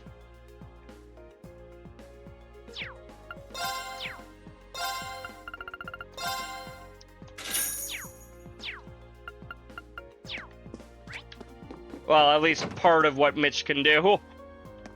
He doesn't have the curios. Where are you, Toddy? I can't find you anywhere. Boo. Poor Toddy. Or poor Labo. Can't find his friend. Yuna! I haven't seen you in ages! Elisa? You're back! I wish you'd told me you were coming. I would have met you at the airport. Oh, I knew you would, but I figured you'd probably be busy. Don't worry about that. It'd do Devant some good to make him fend for himself. He's always busy talking to customers, leaving all the actual work to me, so he can't do anything when I'm not around. I take it that means things haven't gotten any easier for you? You say that like I'm the only one with a tough family life. Well, this is an interesting friendship. I can do this. True. Hey, if it isn't little Elisa. Well, not so little anymore, huh? You've grown into a real bombshell. Yeah, how sweet. But never mind me. Don't go causing Yuna too many heartaches, all right? Gah, headaches? Me? Not on my life. Funny, I feel one coming on already. There. We have caught a steak that increases some physical stats for 3 turns. And coffee, which can cure nightmare and sleep. I'm not going to buy 99 of you, but I will buy 10.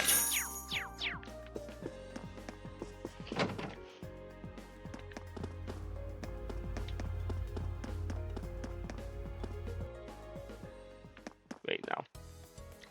Not yet, not yet. Actually, I feel like inside the diner might be a decent spot to check this. Level 2. This area has a signal strength of 2. It's a little low, but we are indoors. True, it's not great, but it's not worth reporting either. Dang. I thought that would have been one. Feels like a place that would be one. In here! Damn, we can't enter.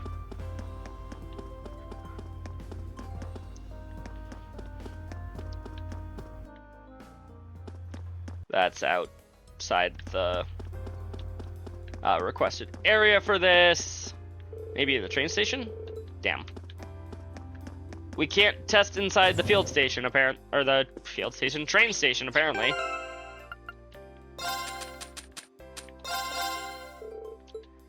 Level 2. Hello. I already have the Imperial Chronicle. Ooh, Carnelia reprint finale.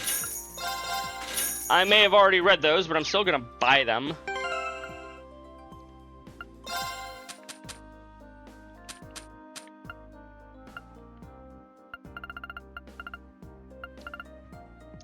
Welcome in, Black Rose. How are you doing tonight? 1, 2, 3, 4, 5, 6, 7, 8, 9, 10. Finale! I have all of the Carnelia reprints in this playthrough. That's the word I'm looking for, is playthrough.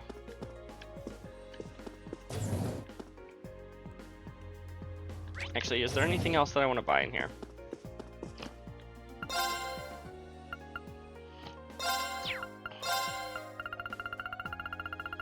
I don't think so. Not right now, at least. Hope your day is doing well, Black Rose.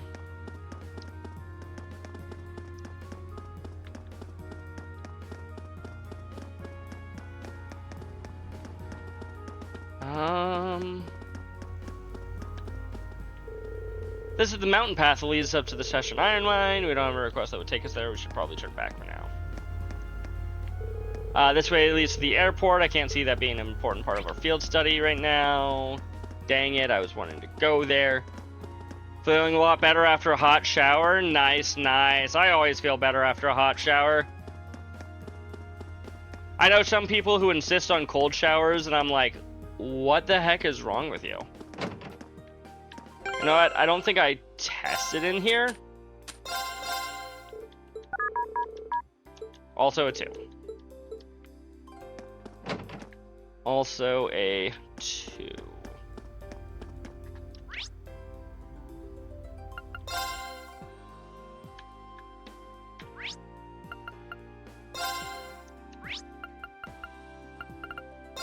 I guess we could check inside HQ. I want to say there's like 5 different places that have a strength of 1. Oh, intensity 3? Never mind.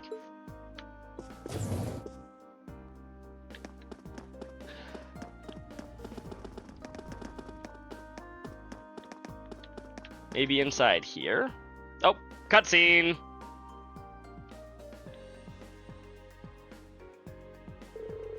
So, this is the Ruhr Institute of Technology. We had a request from someone here.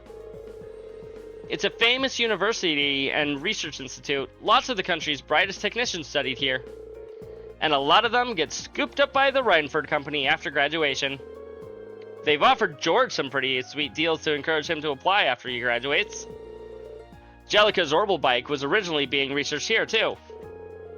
I think George has mentioned that before. Sounds like they've all got all kinds of cool stuff in development here. What are we waiting for? Let's go on in. Right.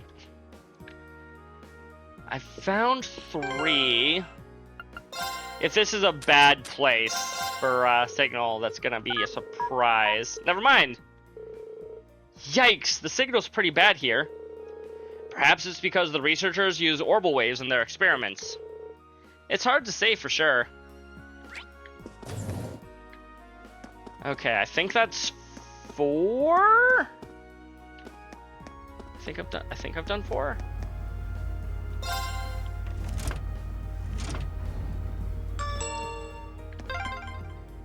Plain old stairs just wouldn't cut it for the famed industrial metropolis, huh? Sure wouldn't. Yeah, for better or worse, this is a town full of tech.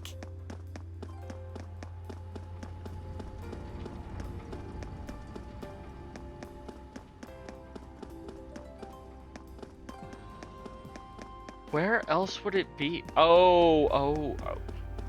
Is this gonna be even open right now? It is.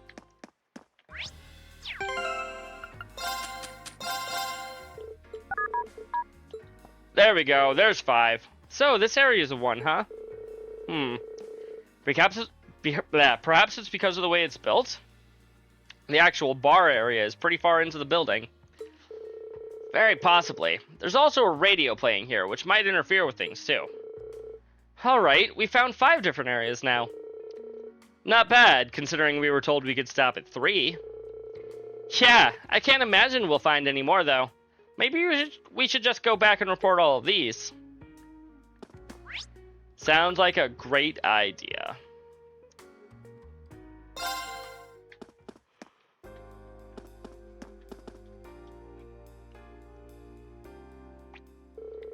Finish your investigation, I take it? Yes, we did. We'd like to give you our report. I see. So all in all, you found 5 different areas with a signal strength of 1. Looks like they all have low signals for different reasons, too. This data will be invaluable during our future research. You've done an excellent work today. I really owe you. Not at all. All we did was walk around town, really. But we're glad to have been of service. By the way, I couldn't help but wondering where, when we were on our little jaunt, if we were in an area with a signal strength of 1, does it flat out mean we won't be able to make a call on our Arcus? Nah, you should still be fine. What's the problem then? Well, the problem is, this has to do with the rollout of the orbital net, doesn't it? Got it in 1. I should have guessed you'd figured it out. For the less technically inclined, what does that mean? She means the internet, Reen. Well, I can't pretend to be an expert on it myself, but what we've done here today has taught you the orbital waves can be unstable by virtue of being wireless, right? Plus, the amount of data you can transfer wirelessly is less than you can transfer through wired connections to begin with. As long as you're just transferring voice data through the orbital waves, low signal strength isn't a huge problem. But if you're transferring more complex data, like the text or picture files from the orbital computers at the Academy, the low signal strength would pose a problem, correct? So in other words, you're trying to increase the amount of information you can transfer wirelessly. For that orbital net thing, or whatever you called it. Exactly. The orbital net only just started to gain traction here in Erebonia, but the Epstein Foundation in particular is making a lot of progress with their research in the field. There's even a project underway to connect Lemon State and Crossbell State with a wireless network. So we can't exactly sit on our hands here. And that's where this data you've gathered comes in. I'll be sure to put it to good use. Haha! We'd be honored if you did. Lemon State, yep.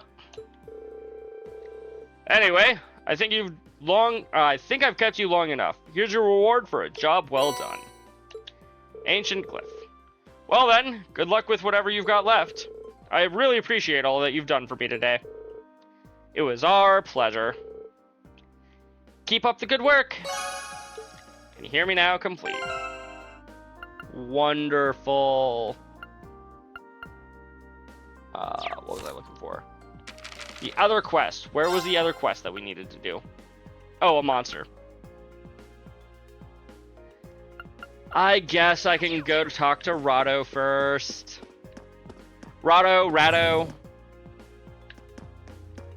Ratau. Not Ratau. And if it is somehow Ratau, no. I'm looking for a box tonight. Like Metal Gear Solid Snake inside of a cardboard box.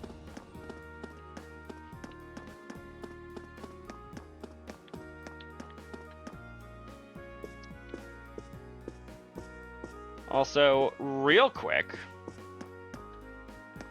I have just been informed that we are going to ads. Yes, snake. I'm going to take advantage of this ad to go and get a water that I fully confessed I didn't have earlier. I will be back shortly.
Oh, hey everybody, it's the distraction dance. It is distracting you from my stream. How dare he?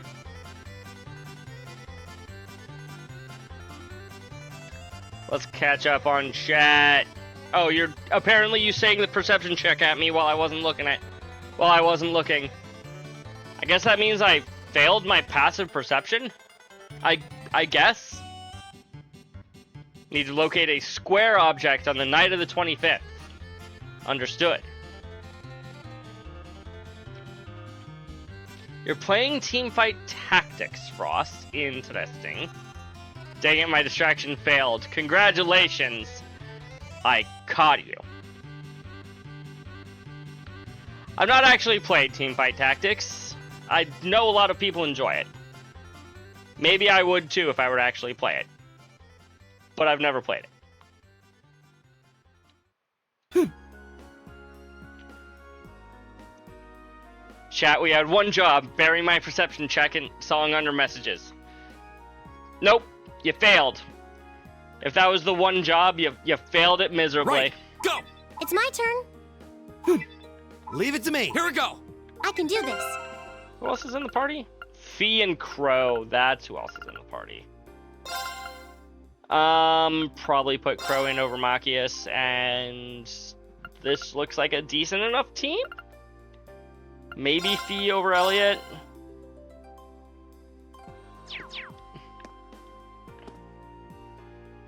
To be fair, AOD, your perception check was buried under other messages. I have this unique ability, and by unique I mean not unique at all ability, to scroll up and read what I've missed in chat. Not many people know how to do that. But I do. Mwahaha. I cheated! Yep, that's it. I definitely cheated. Huh. Judging by those uniforms, you're all students, aren't you? They look kind of familiar, too. We're students from Thor's Military Academy. Are you the Rado who sent in a request for us? Ah, so you're the students from Thor's. You should play Bloodline for your next free day. Bloodline the Dark Descent? No, that's Amnesia, the Dark Descent. I'm kidding, it's unoptimized. Fair. Oh, your game! That's your game, AOD. Gotcha. I'll consider it for a free day in the future, when you think you've got it in a position where you are ready to show it off to the world. And by the world, I mean my chat. Yeah, the jam horror game? Yeah, no thank you. No thank you.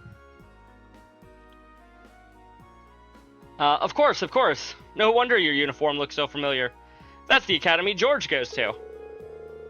To be honest, I'm a bit uneasy about leaving this to you, but you look pretty strong, so hopefully it'll work out. Heh, it figures George would have connections here. Still, gonna go out on a limb and guess that if you're worrying about how well we clean up in a fight...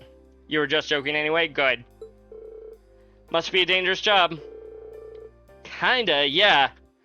Let me explain what I'd like you to do. You've heard of Professor Schmidt, right? The name does sound familiar, yeah. For now? Oh no. Professor G. Schmidt, I believe. He was one of the leading disciples of Professor Epstein, the father of the Orbital Revolution. He's a really famous scholar in his own right. He followed in Epstein's footprints, and his work helped popularize ordnance. Indeed. He's generally spoken of as something of a living legend. Professor Epstein also had two other famous students, Professor Russell and Professor Hamilton. Their names tend to crop up together, and quite often in the orbital sciences. Yeah, I doubt there's a researcher out there who isn't familiar with those three and their work. Besides that, though, if I remember right, Professor Schmidt also serves as president of the Ruhr Institute of Technology. Huh. You don't say. Ah, I wasn't aware of what he was doing these days. Yeah, he's continuing his research here at the Institute. He can be pretty difficult to deal with at the best of times, though, so he doesn't really do public appearances these days. Gotta say, you seem pretty well informed. Is he an acquaintance of yours, Elisa? Not as such, but apparently he's an old friend of my grandfather's. It's because of the Orbital technology the professor brought back to the Empire that the Rhineford Company grew so large. At least, that's what I've been told. So that's how the Empire's largest company hit the big time, huh? Heh. So you're the Chairman Irma's daughter, huh? Tech must run in the Rhineford blood. Shitty schmitty. You might not know, but the professor's been involved with the development of the Arcus units and the orbital staffs, too. Whoa, seriously? I did have a feeling that might be the case. You didn't know, Elisa. You don't need to pretend that you knew for our sake. The tech used in the Arcus units seems more advanced than anything I'd seen in the standard issue battle ordnance made by the Foundation. And it sounds like the only person who could make something like that would be this professor then. Sounds more like a wizard by the minute. The reason I started off with this little history lesson is because the request comes from Professor Schmidt himself. I work as one of his assistants, so I put in the request on his behalf. Anyway, I feel like I'm talking your ear off, so let's move on to the explaining what it is I'd like you to do. By all means. Okay then, I want you to enter the Session Iron Mine, and bring me back of a small quantity of a minor metal called linium. What's a minor metal? It's a little bit less than a major metal. It's a category of rare metals often used in technological development, but I've never heard of linium. I'm not surprised. It's not an especially well-known metal, even for a minor metal. However, it's got some exciting potential applications in a new airship engine that's currently in development. That'd be quite the mechanical coup. Kinda makes me think of the Courageous.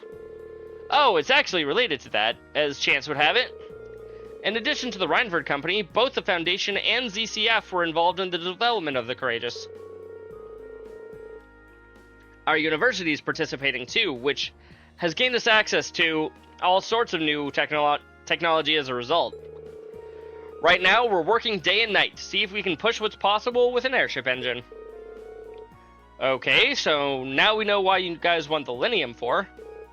But why us? Well, extremely small quantities of linium have been extracted from one of the mine's tunnels. But a few years ago, dangerous monsters started taking up residence right in that very tunnel. In the end, it had to be sealed off before we could obtain a large enough sample to run tests on. Huh. That story does sound familiar, now that I think about it. And if the ore doesn't have any proven applications, it won't be easy to get permission to access that tunnel. That's where we stand at present. If the professor were there to petition the army, there's a possibility they'd go and secure the necessary sample. But like I said earlier, he's not the easiest man to deal with. He doesn't want to ask anyone for assistance, not even the army. He will, however, ask a bunch of high schoolers. Sounds like a royal pain in the ass. I can't say I'm not concerned about these purported monsters in the mine, but if we can make a contribution to the advancements of science, we might even see linium pop up in textbooks someday. Yeah, I think we should help him out. I do know the mine chief, so if he explains why we want to head into that tunnel, I'm sure he'll let us in. Oh, really? That'd be a huge help. Still, it's an older tunnel, and I doubt it's been retrofitted to the most modern safety standards. Make sure you're really careful when you go in there. Of course. Precaution is the best kind of caution.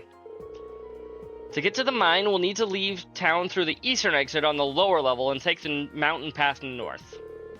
Okay, let's get going. Get going indeed. Except first, we have a big monster to deal with. Let's see. Left path outside the city and turn left. Spina Byroad. That looks like a tough one. Watch out! Be careful, this It one might looks be. strong. Okay. Oh god, not the penguins! Trails penguins. They scare me. They might not be so bad in this game. Yeah. But, you know, they're trails penguins. My turn.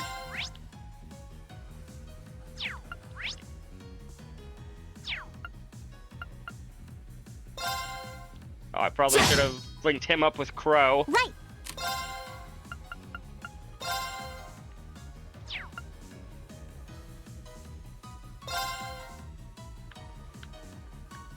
Aw.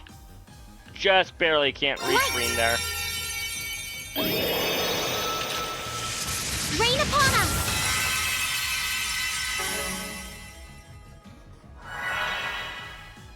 My turn.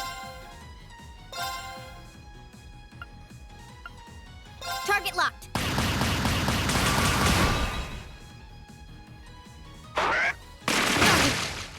Ow. Good dodge. I wish you had counterattacked. Good dodge. My turn. Still wish you would counterattack.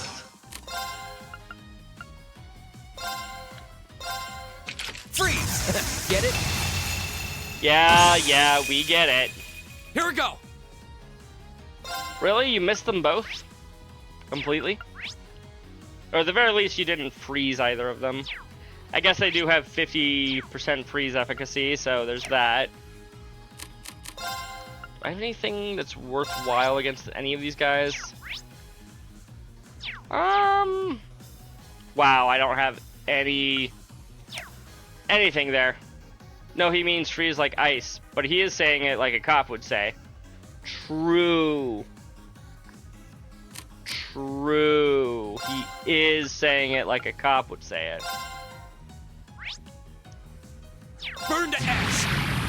Ha! Now's our chance.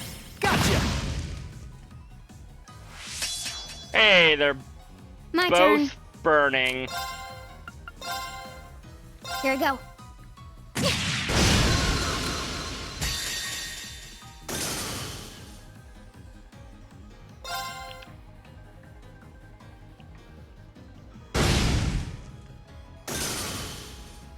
I can do this. Fire! My turn. Beautiful. Target's eliminated. Let's get going. Good job. Mobius reached level 5. Yay! We got Holy Breath. Now all of our healing items are doubled in battle. HP and EP, I just realized. Increase item range by 8. Healing items, effective white. Only healing items. Okay. Not all items, just healing items. But still, that's really good. Oh yeah, this road leads all the way to your hometown, doesn't it, Reen? Yeah, it'd take you days to get there if you tried to walk it, though. Maybe with that weak attitude.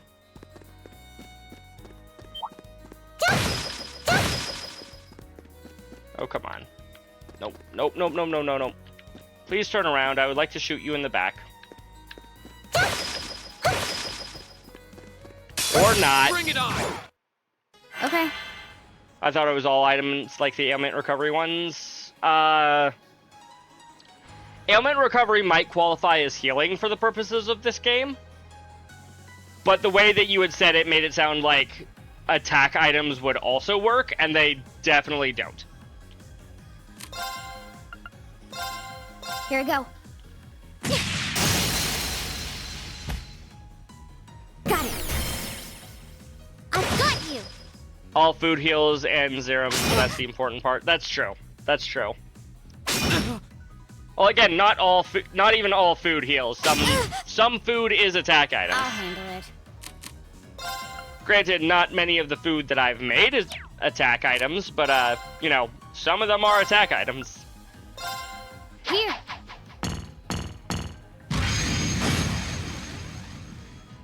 Go.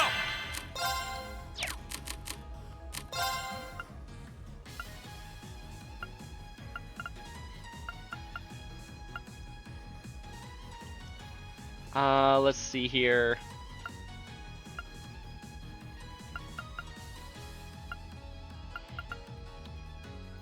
Funny thing is that Polt, the Bloodlines Ghost, isn't that scary by himself. The thing that made me jump the most was the knives flying by my face. KV has some good attack scares in that regard. Fair.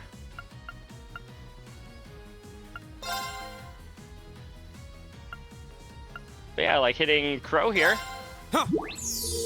Everybody a recovery of 1,200. Which is to say, a decent amount of HP recovered. Oh no, you don't! Stop right there! Motion range! Not the most Leave it to me. HP recovered, but a decent amount of HP recovered. How am I falling for that every time? I don't know. How are you falling for that every time, AOD? Usually give everyone strength plus defense plus speed. That's understandable. Also, I read on... Wow, I don't have anything on Crow. I should change that. However, I'd also heard that a good thing to give Crow, where is it? Scepter. Increases the amount of Sepith that we gain because his attacks, well, especially his S-Break, has a lot of things. Has a lot of hits. That's the word I'm looking for. A lot of hits. Sure, we can give you Seiryu. Chrono Drive, Analyze, Recuria. All seem alright.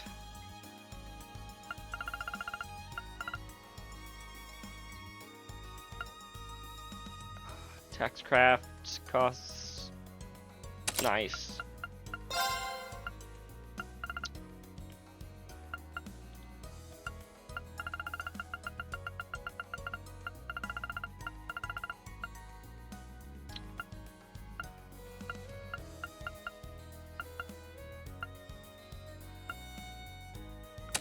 Give you Hellfire.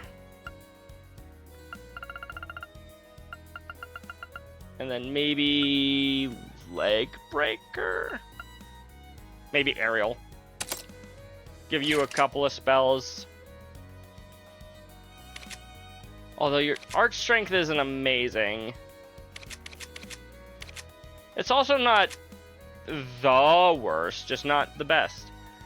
During the ritual phase, I was like, okay, how can we scare the fuck out of the player and make them run for their life? I know, Pot's gonna set off the gas pipes, kaboom. I went a bit stir crazy for that sequence. Fair. Fair enough.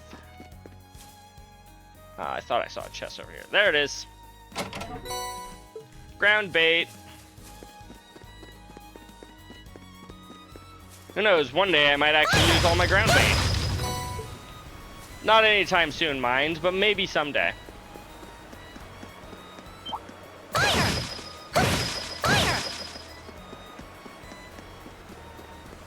I'll handle it. My turn.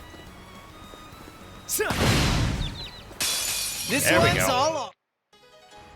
Okay.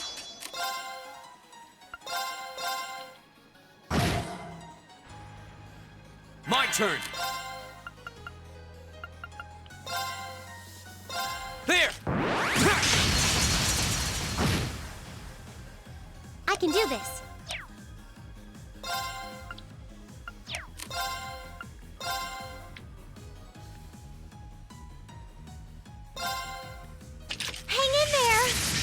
Then there was the chases where Bolt would chase you in a scripted ambush and then disappear, and I spent a bunch of time trying to predict where the player would go next and have Bolt rush those spots.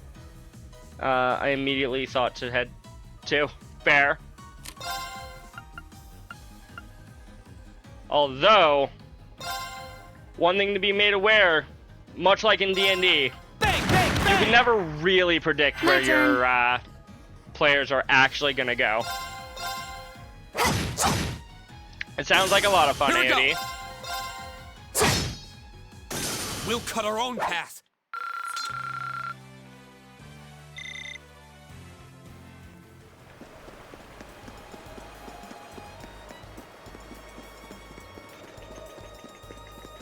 That looks like watch out! Eat lead! Are these the same guy? Well, obviously they're under a different name, but I'm pretty sure they're the same Mish guys that I had troubles against in Brayheart. And also a penguin. Go! Shoot him back! I'll handle it. No, they have a different name. I just said, apart from the name. It looks like the same model. Bloodlines is definitely a fun game, despite the under-the-hood jank and optimized performance. Fair. Fair enough. Go get him! Go! It's my turn. Go! Broken. Yeah, you're done.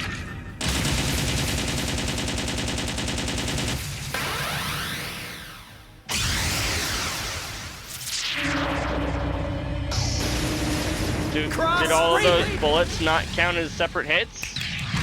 See ya. Maybe they did, maybe they didn't. I don't know.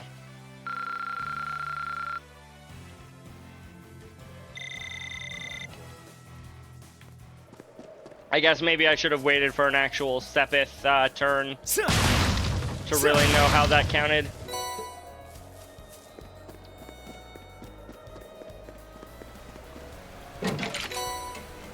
Crescent Mirror.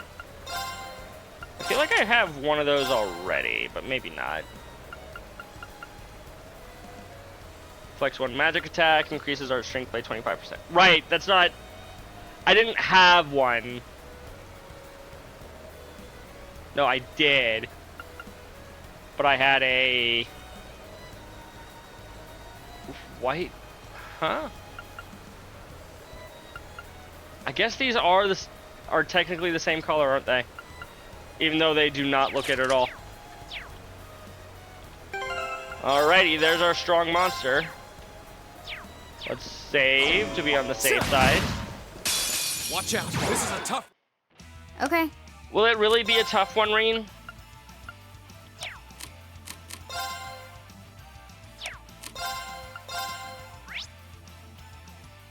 Let's see here. Resistant to a lot of things. What specifically? Faint, I do not believe was one of them.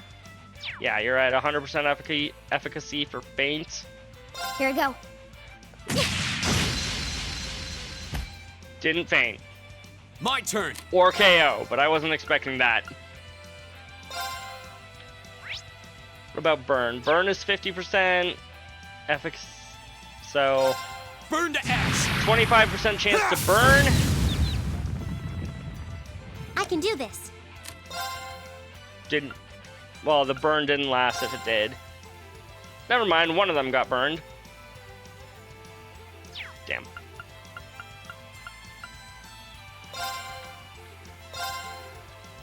Hang in there.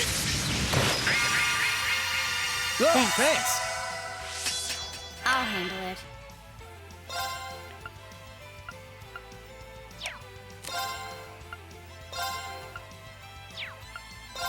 Here we go. Again, no feint. Darn. Leave it to me. Sure, we'll throw out wild card.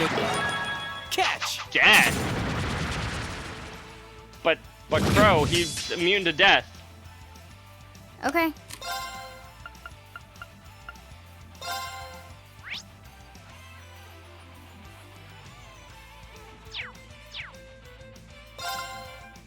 Well, maybe we'll blind him. Shit. My turn.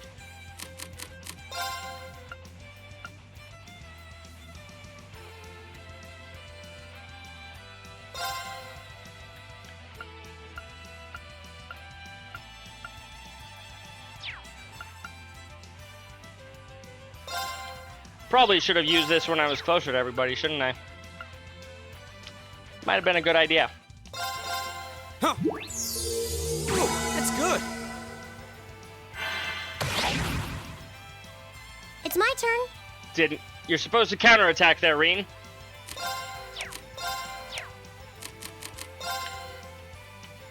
Let's move up a little bit closer. Okay.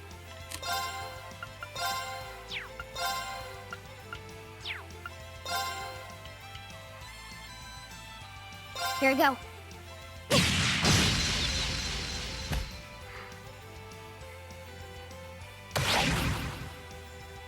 All right. Man, where's Laura when you need her insane damage?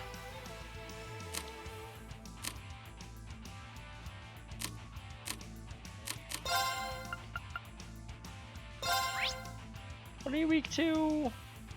Water. Yeah, my only water attack is kind of abysmal. Flare Bomb might just be a better choice anyways. Here we go.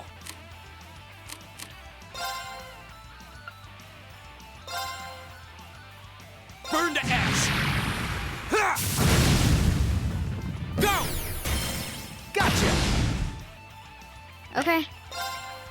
Yes, an additional 16 points of damage. Just what we needed. Now. I've got you. Critical for 0. Arcus activate. My turn. Hopefully they take some damage from arts. Good luck. They do. I'll try at least. Probably bring in Elliot.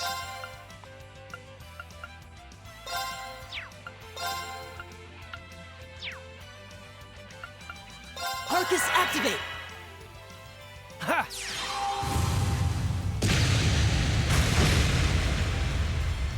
Some damage. My turn. Could be worse for sure.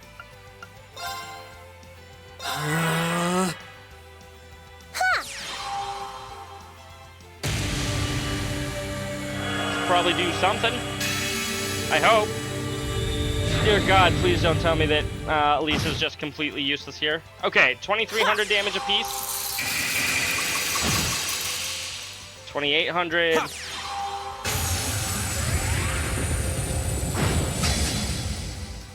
They really said, hey, your big damage dealers are not here right now. Good luck. What's your sleep efficacy? Nice, nice.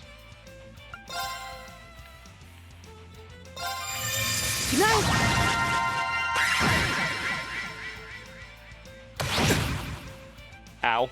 Here we go.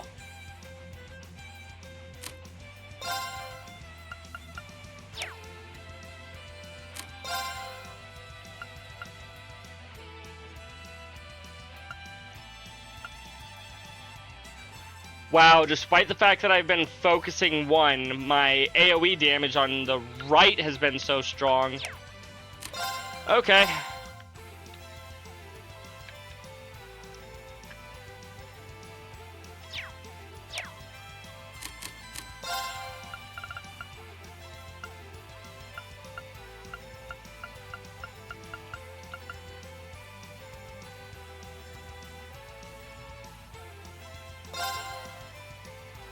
Ah, 25 CP apiece. Delicious. It's good.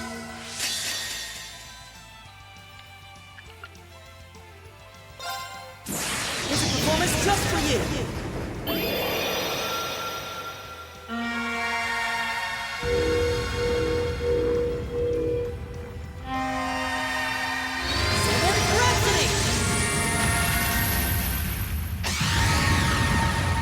You've been a wonderful How much damage is this gonna deal? 4K apiece isn't bad. Have some of this. All right. Thank you, Crow. You dealt double digits. Freeze is normal efficacy. Freeze. Get it? Right.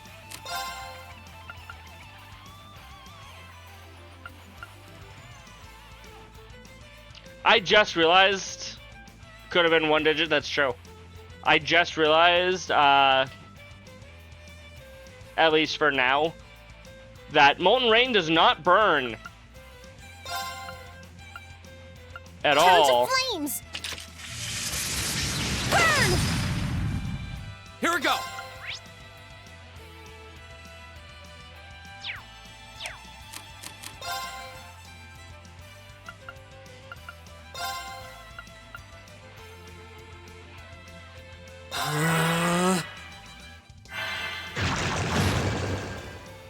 Oh!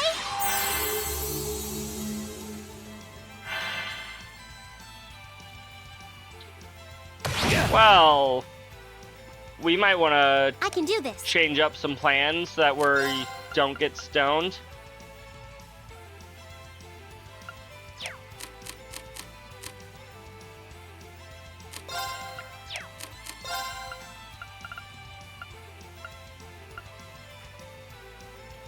Yeah, I don't need the insight. Remind you of what, Frost?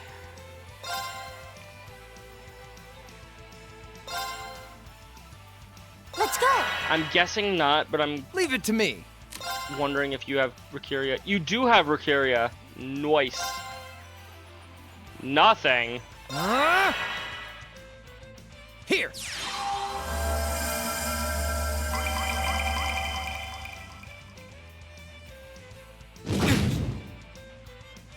Huh?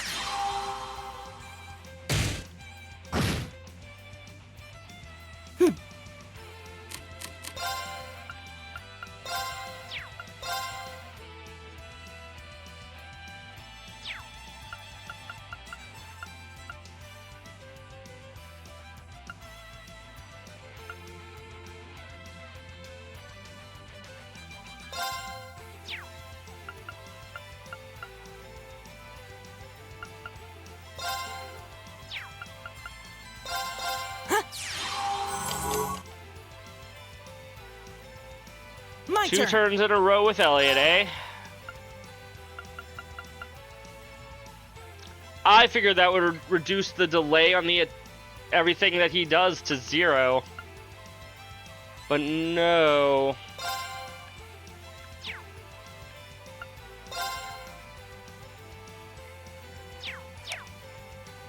Considering the fact that I can allegedly act twice. I guess it does, but not for spells. Got it. My turn.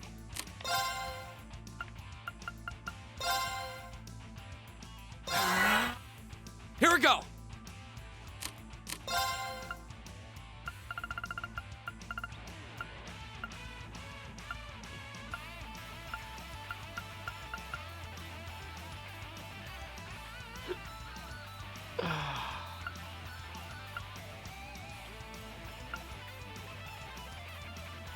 HP, strength, and defense up by 25% for 3 turns.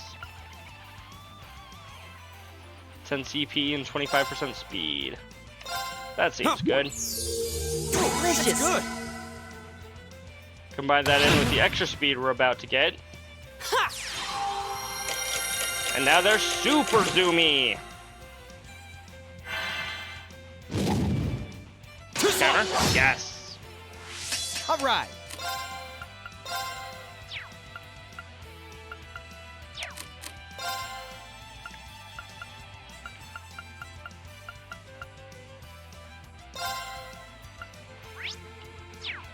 Arcus activate.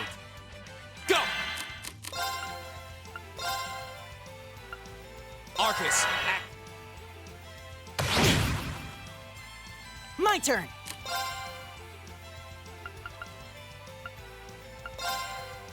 Sorry. Oh, I just hit them both despite aiming in the completely wrong direction. Okay. I'll take it.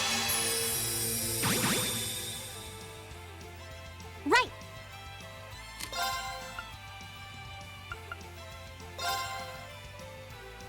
Light.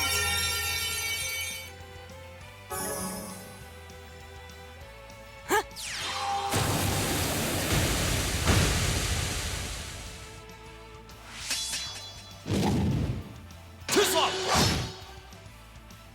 Ha! Maybe hold off until after Reen's turn to go and have a S break there.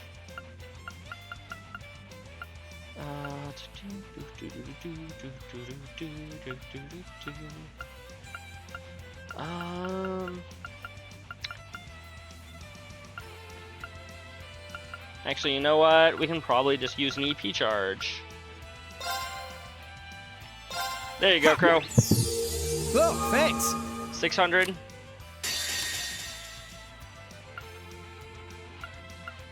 Planes, gather on my blade.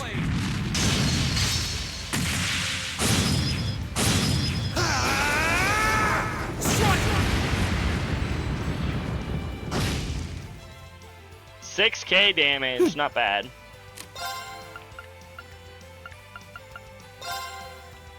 Arcus, activate! Huh?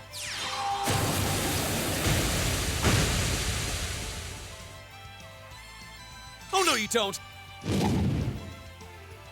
Right. Got right in front of that attack and then dodged it. Like some kind of a scrub.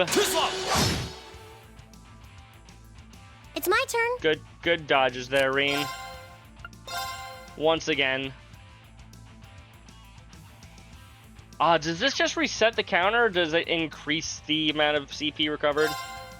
If it increases the amount of CP recovered, that'd be amazing. I think it just resets the counter, though. Time to find out the hard way. It just resets the counter.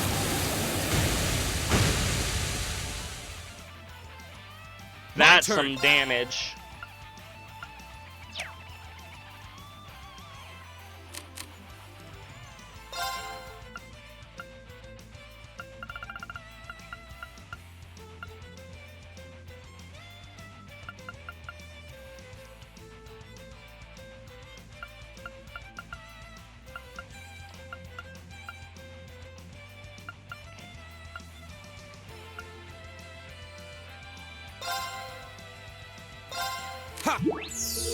Delicious. Good.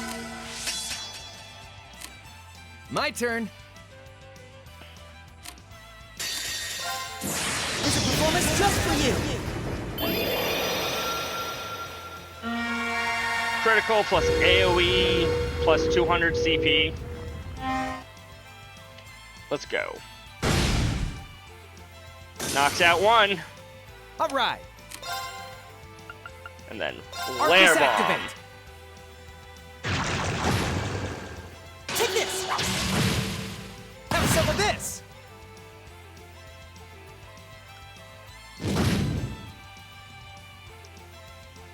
At least he'll recover from the stone soon, right? Right. It's my turn.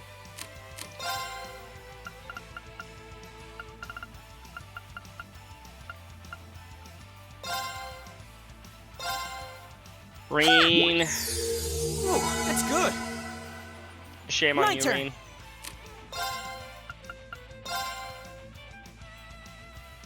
Want you to know your build gives me a headache. That is understandable, Frost. Go. I don't care. I forgot that would deal nothing.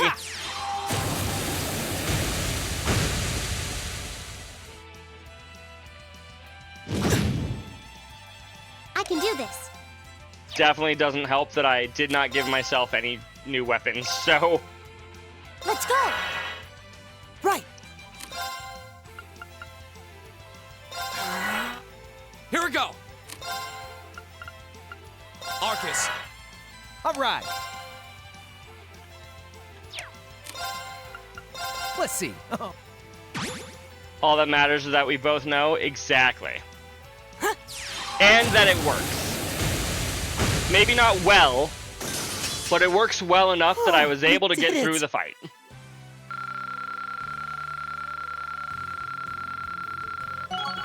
Yeah, works in quotation marks there.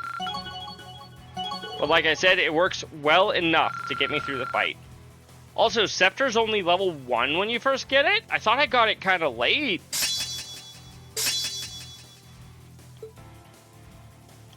Interesting. Iron reached level 4. Gives me Lock Crest. 4 turns of defense plus 25. And once per fight, we get more defense on Machias. Great! Nicely done. Success. Yeah, more of that. Thanks. All right! I did it. You sure did, Machias. Defeated the quest monster.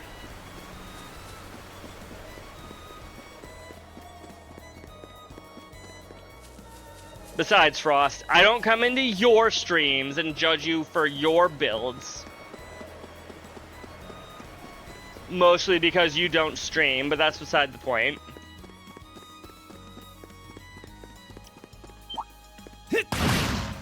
You wish I would? Eat leg! This guy's making you mad. Fair. This one's all off. My turn. Nice. My turn. What is your sleep efficacy? 100. Okay, that makes more sense then.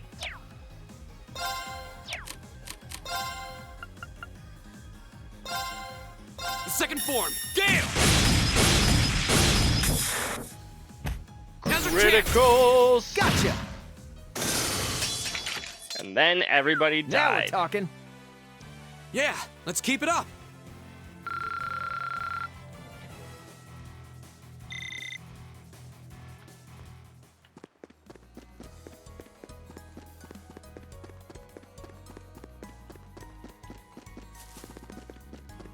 Alrighty. That looks like Eat leg! Watch out! Eat leg! Oh, come on. Eat leg! Just turn around so I can shoot you in the back. Eat leg! Why aren't you Go! I can do falling this. apart? Fire! Fire! Don't let it intimidate you! Whoops. I hope you're ready!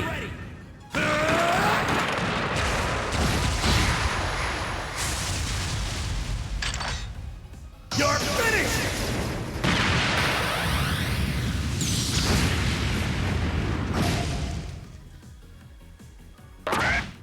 You switch from one projectile attacker to another and expected a different outcome. I didn't switch. You know what? That's fair. I just realized what you meant. You meant on the outskirts of battle, not inside of battle.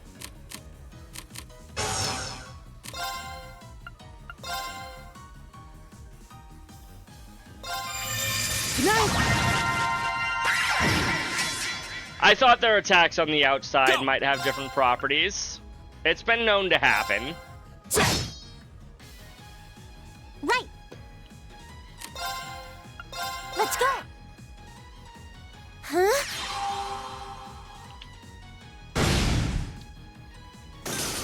That takes Also, care of them. That might genuinely be the first time that I've ever seen Machias's S-Break. I don't think I've ever used his S-Break before. Like the smash attacks from Laura and Millie. That's fair.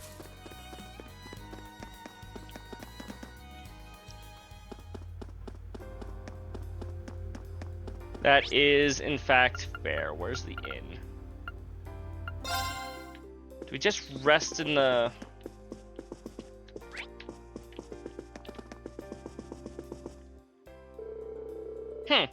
We've got our tasks now. That's all we need from Mother for now. Let's get back to work. Well, someone's fired up. I want to just go to the room and take a breather. Unless there's an inn somewhere that I can rest at. Oh, hotel arrange. Lagrange. Where is check-in? There's check-in. Hello. My, if it isn't Lady Elisa. I haven't had the chance to speak with you since the banquet marketing with Lusitania's successful completion. Our business has been going wonderfully. Please give my best regards to the chairman. Thank you, I will.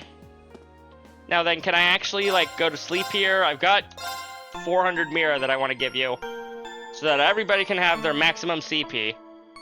First Trails game? I mean, it was. It was.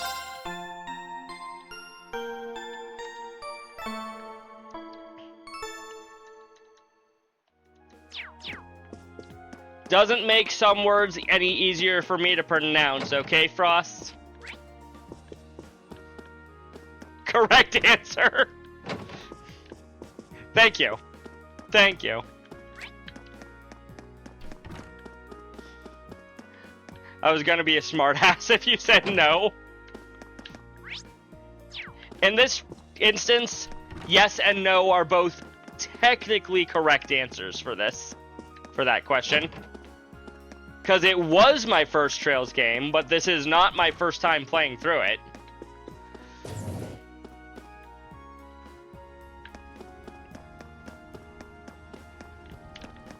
Okay, I need to report over here regarding the This monster. way leads to Marquis Rogner's mansion. So that's where Jellica's stubborn old man lives, huh? Better stay away. Well, we better stay away unless we want to turn in our side quest. Excuse me, could you spare us a moment of your time? We're the students of Thor's military academy who you asked to exterminate a monster for you. Oh, you're from Class 7, are you? I'd heard that you'd be handling that monster. But I'm skeptical that a handful of kids would be up to the task. Well, no skin off my nose, you probably won't handle it as well as we could, but give it your best shot. We've already killed it, Mr. Provincial Army Soldier.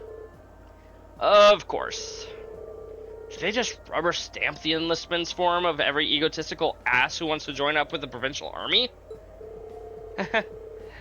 I know it seems that way, but, well, maybe you're onto something there. Makes it easy to know what they're thinking, though. Just don't let it get to you. As soon as you've exterminated the monster, report directly to us. If you're somehow still having trouble wrapping your brain around what to do, I suppose I could answer your questions. I'm already ready. So you were able to exterminate the monster on the West Highway, were you? Well done. That's some busy work off our plate. Well then, here's your reward. Don't use it all in one place. 7,000 Mira. Could be worse. Thank you very much. Well then, you're excused.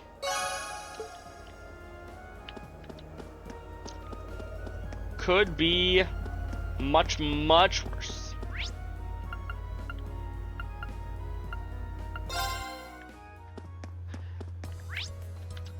Pretty sure I'll have to come over here tomorrow anyways. Yeah. I'm not gonna bother with this yet. I'll be out here tomorrow. Let's go over to the mountain path.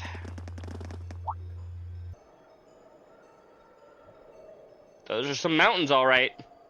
And we're on a path. Good to know it lives up to its name.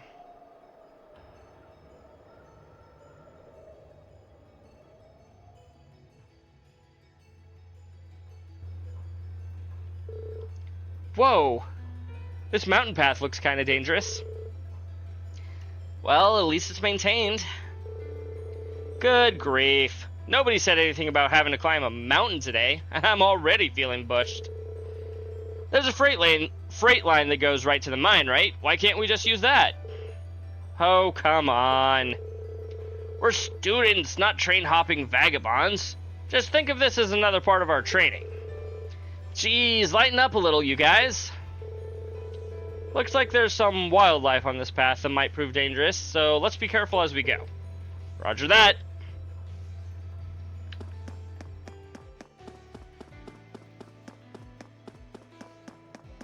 We might be able to finish up day 1 tonight.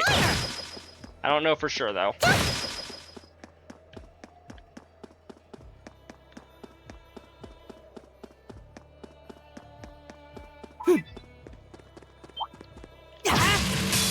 Well, shall we begin? I suppose. I suppose we shall It's my begin, turn. Aletha.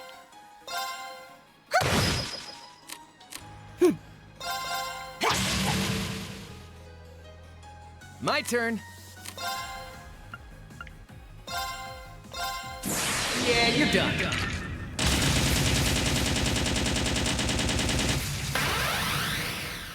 This, in theory, should give us plenty of Sepith.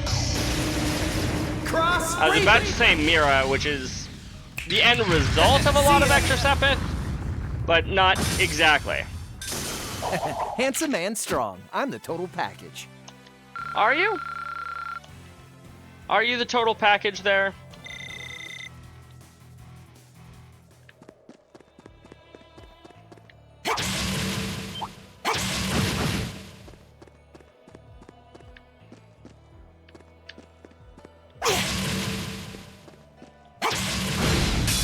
This one's all ours. My turn. Name someone better.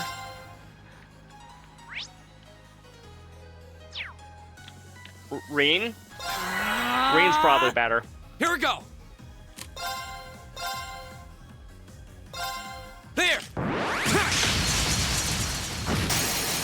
Go. Gotcha. I'm just biased. It's my Maybe. turn.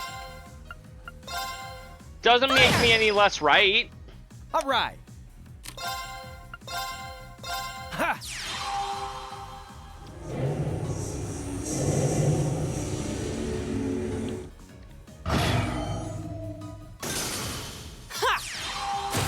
That was so close to killing everything. Oh, we did it. I did it! Very close to killing everything, but not quite.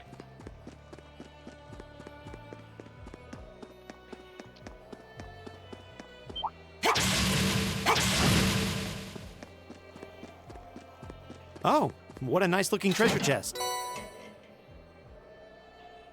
Cliome Solarian.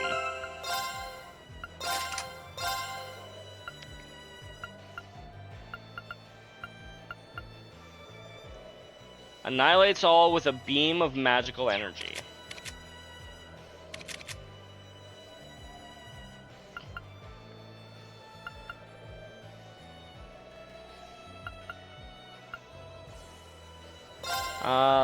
Probably better than that.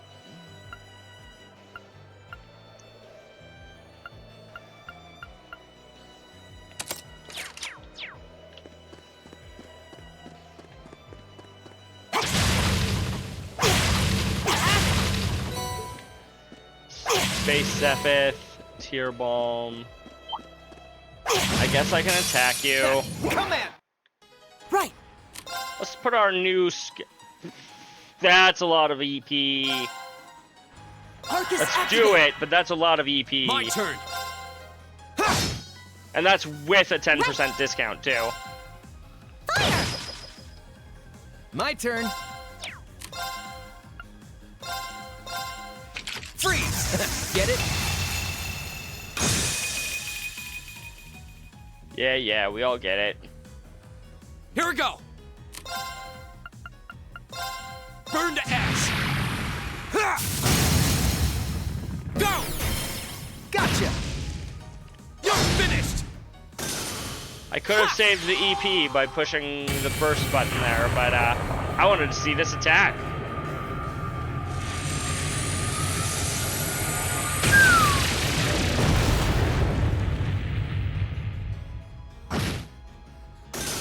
$4,300 damage. We did it.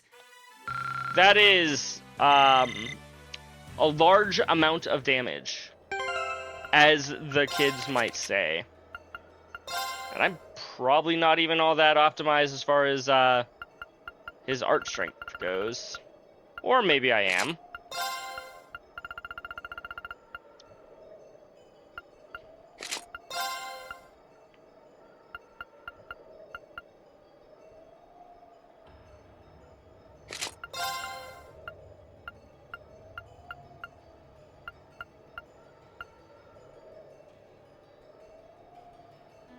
Works for me. Increases speed and his art strength. Watch out, guys! My turn!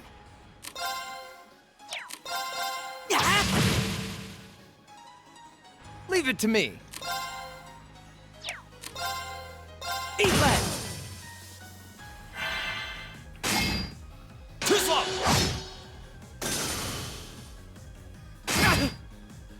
Have some of this. Go! Yes. Burn to ash!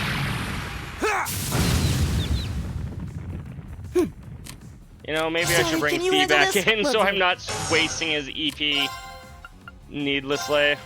Here we go.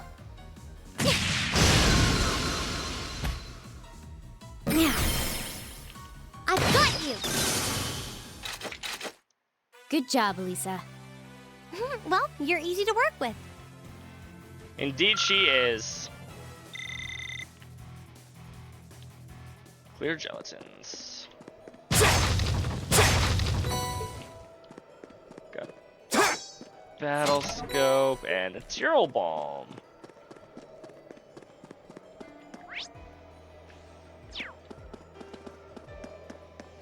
This way.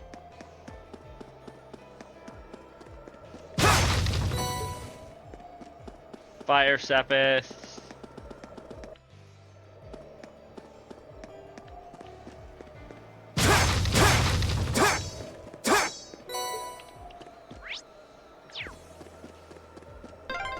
Treasure? A train track.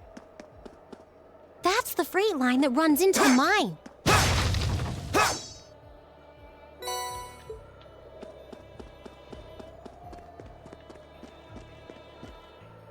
Sure is a train track.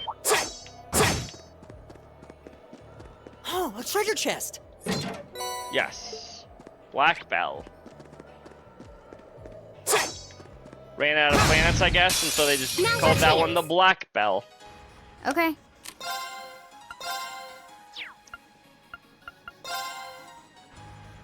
Target locked. Now, I've got you, Silver. My turn! Go! Let's go, We'll everyone! just use that. It's fine.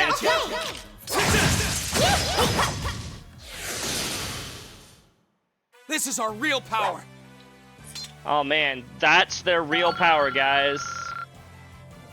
Killing a group of relatively Yeah, more weak of that, enemies. thanks. Heck yes.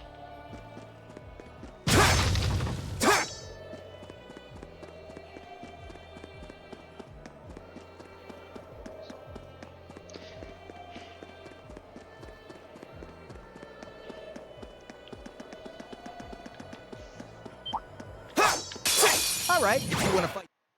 My turn!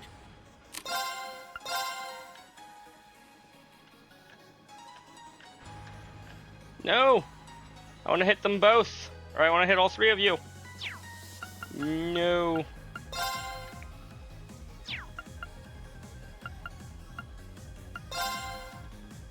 I guess I can do this. The second form! Gale!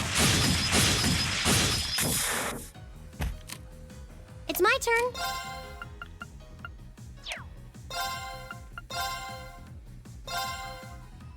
Oh, no, you don't. Stop right there. Molten Rain. Go. Broken. I'll Good hit. handle it. Here I go.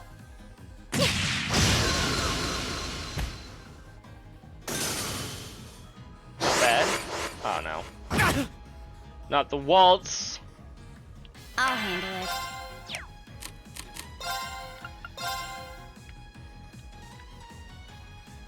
Here I go.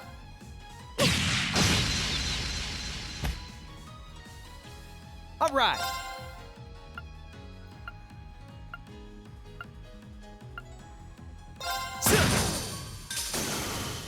My turn!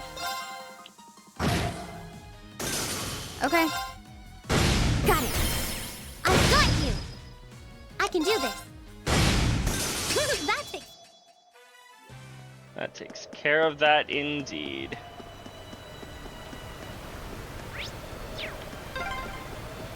I'm gonna need a rest before we even get there. Quit being a big baby, Elliot. Yeah, I wasn't expecting this path to be so steep. Bring You it too, on! Marcus. My turn. Here. In hindsight, I'm surprised that they can even be blinded. They don't have any eyes. Or I guess maybe underneath. Never mind. I see where their eyes are at the very bottom there. Burn to ash! Thank you for the hydrate, Frost. Gotcha! Right.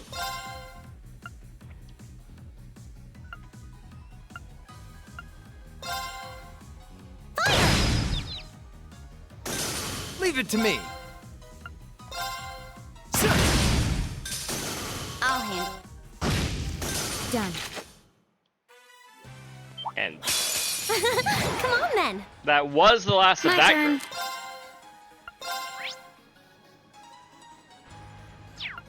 100% blind efficacy. Here.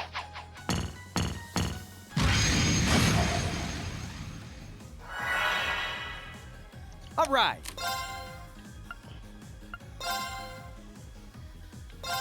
Bang, bang, bang! I'll handle it.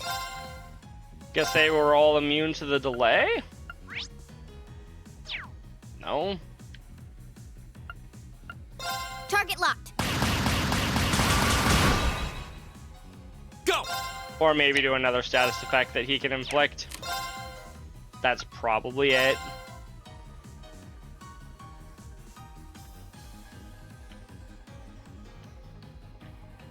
Burn to ash! Ha! Go! Ho! You bet. It's my turn.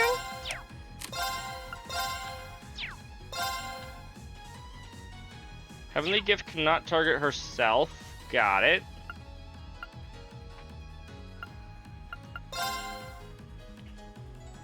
Shouldn't be too surprising. Nothing she does can target herself, really.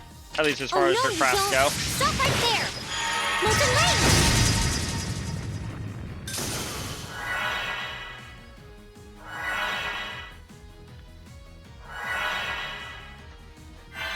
Oh boy.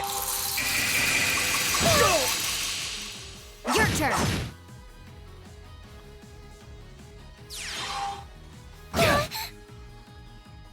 Counter? My turn. No counter.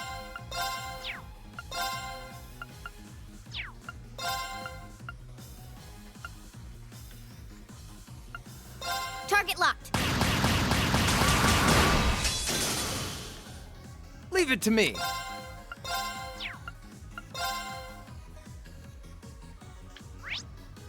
Freeze efficacy is 0%. Never mind.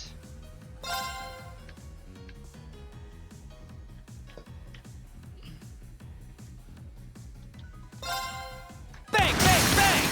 Now! Go! My turn!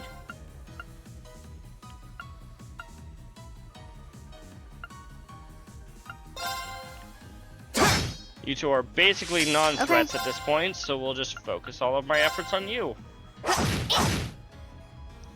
I can do this. Turn to flames. Go! Broken. My turn.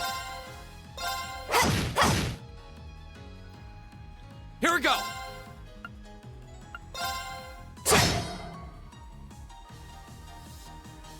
Oh, please.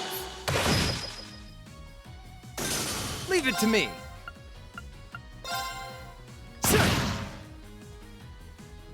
Okay. When you take almost 0 damage, and somehow you take more with the status effect. Here we go. It's my turn. Arcus. Yeah. My turn! 1K. No. Okay. 502 or more. Hostiles neutralized. Guess we're safe. Well, I doubt enough to kill. That's the important part. Okay, what's in the chest? Speedbreaker. There he goes. There goes Speedbreaker.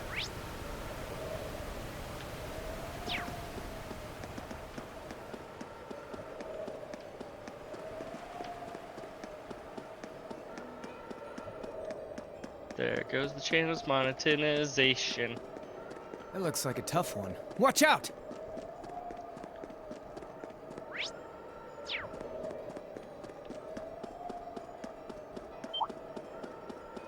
Oh, a treasure chest!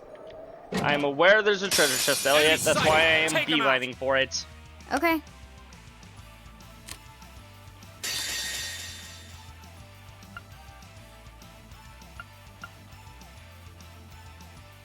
Flames, gather on my blade. Kill. I'll handle it. Killed several, but not all.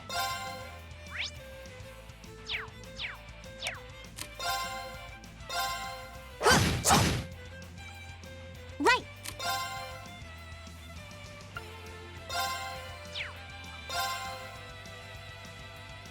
Right.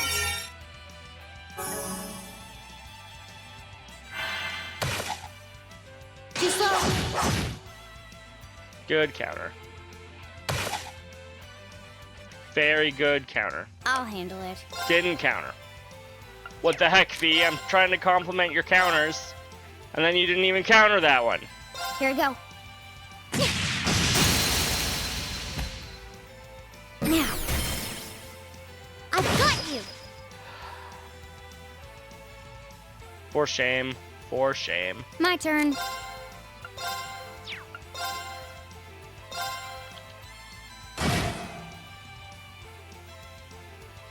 My turn.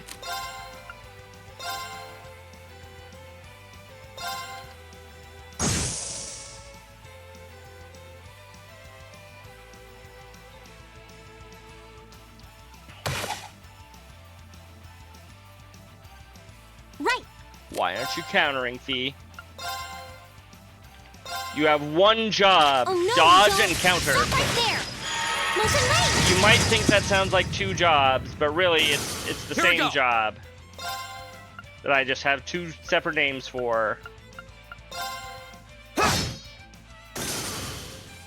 Okay.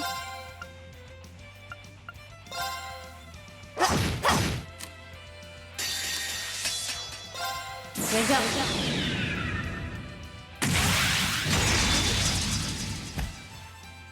Silky dance. That's that.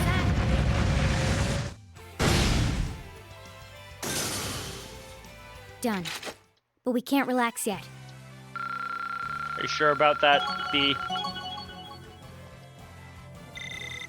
Nicely done. Actually, yeah, you're Success. probably right. We probably shouldn't relax. Ooh, Bullet Cyclone. Seal 50% chance, delay plus 35, dominate foes with rapid Please attacks. hold your applause. Fires a bullet of pure insanity. 50% chaos and 50% confusion and 50% nightmare. I did it!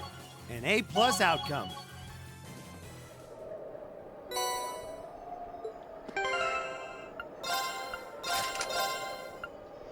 Brahma Gem.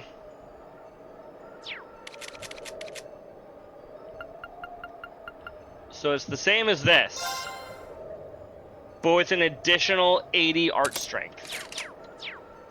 Which I also just got that this chapter. So it's a pure upgrade to something that I just got, like, less than an hour ago. Whoa! Unbelievable! Welcome to a mine!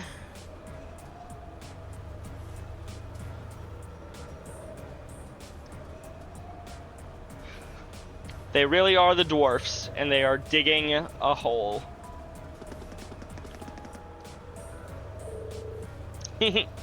Surprise, I take it?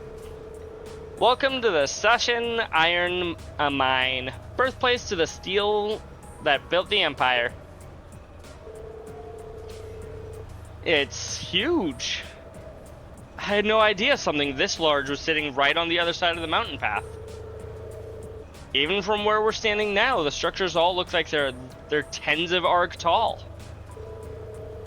The cranes and ducts are so massive, it's like they're meant for giants. I guess this must be where that freight line we passed on the way here goes. It's a lot bigger than I was expecting. Is this mine managed by the Marquis too? The mine itself is actually owned by House Arnor. Not Arnor, Arnor. Which means it's officially under the control of the Imperial family. They decide how much iron is mined, then the ore is processed by the Rhineford's Ironworks and shipped all over the Empire. I see. It's a smart move in the sense that it prevents a card of nobles from holding a monopoly on the iron mine here. Sounds like this place has a history of complicated politics all on its own. Well, how about it? Should we head down and see if we can go inside? Yeah, we need to tell the mine chief about the researcher's request. You should be able to see the entrance from here. Huh? What's that car? Looks awfully familiar. Looks a bit like Claire's car. If I had to guess, it looks like one of the RMP vehicles we saw in the capital. You're right. What the heck are what the heck are the railway military police doing all the way out here? Doesn't look like your standard patrol, at least. Only way to find out for sure is to head inside.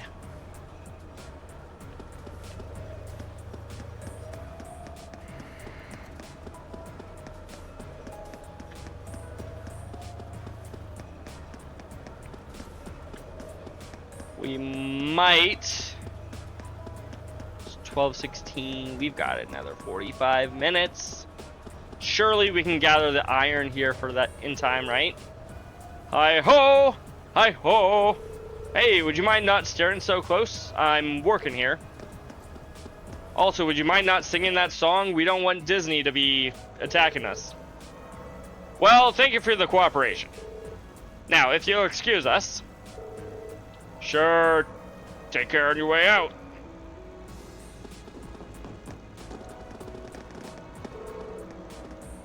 Looks like the railway military police really are here. But why would they come out to a mine? Hmm? Who are you kids? What are you doing here? It's great to see you again, Rudolph. Well now, if it isn't little Elisa. It's been ages since I last saw you around here. What brings you... Oh, looks like you've brought some friends this time, too. Actually, we're...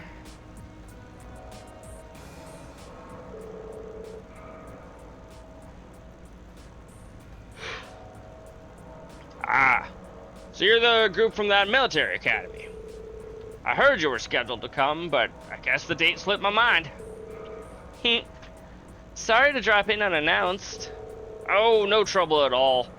The doors of the Sashin are always open for little Elisa. Though I suppose you're not so little anymore.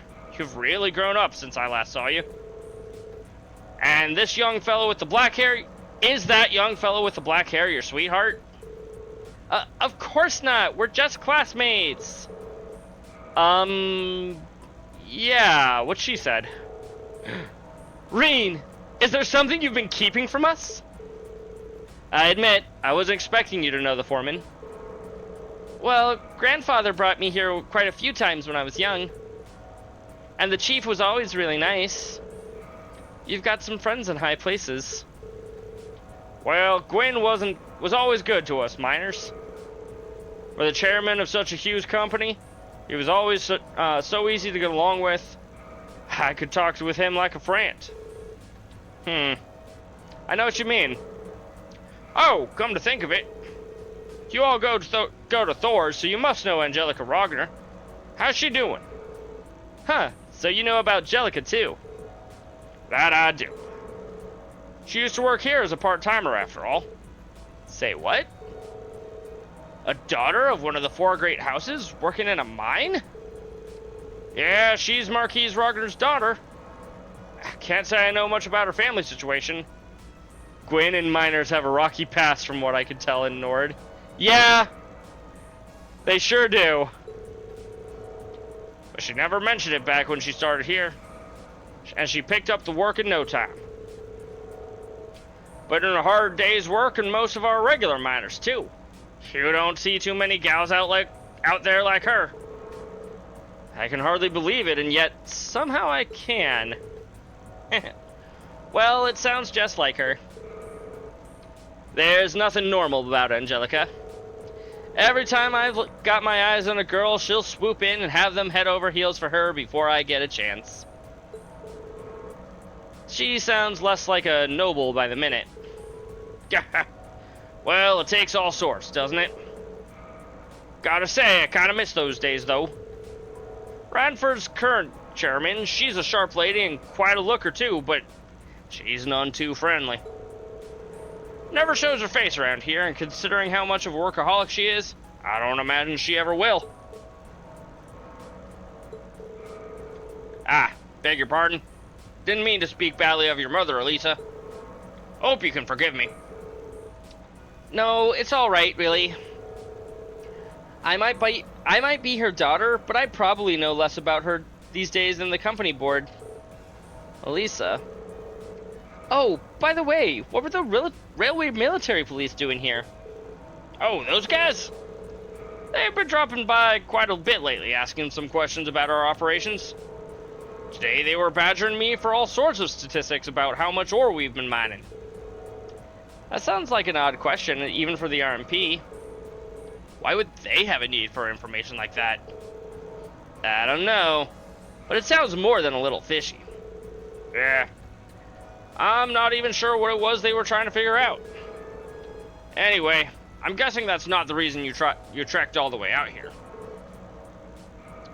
Oh, right. Whoops. I can't believe we almost let it slip our mind. Actually, there was something we were hoping you could help us with. Explained her. So that's your business, is it? I do recall a metal like that being found in these old tunnels.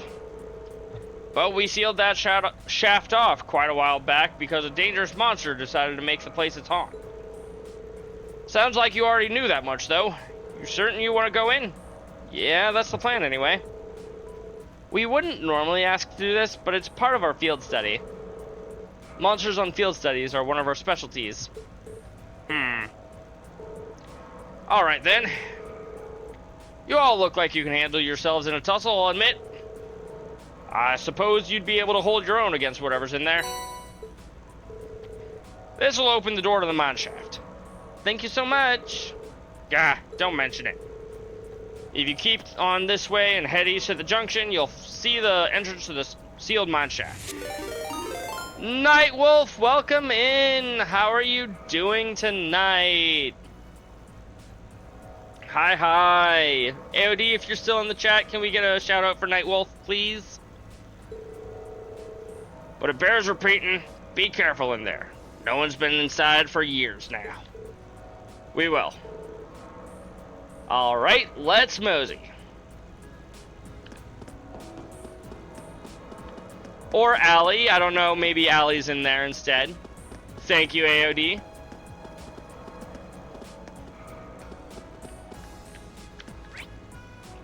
Let's see, which way are we going here? This direction. Ooh, the first Berserker Kazan. How was that, Nightwolf? Re-unlock the doors. I've not played it or even heard of it, so based solely on the title, seems interesting. Fun game? Good to hear. These tunnels really are gloomy. Well, we are in an abandoned mine shaft. What, were you expecting confetti and parades? We'll need to stay on guard for the monster, too. It was obviously dangerous enough to seal off an entire tunnel. Yeah, caution is our first priority here. Boss fights, test your party, and dodge. Fair. Alright, let's see if we can find some of this linium. Stay on your guard. We don't know what might find us in there. Roger. I just realized... No, she does still have her evergreen from earlier. I feel like I gave her a second evergreen at one point, though.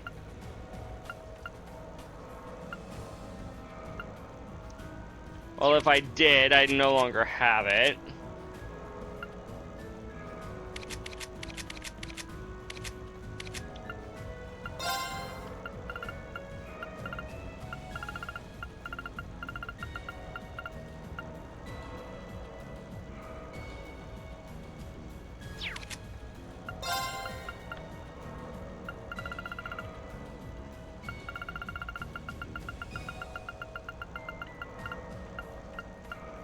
Oh, we do have another evergreen here. Never mind.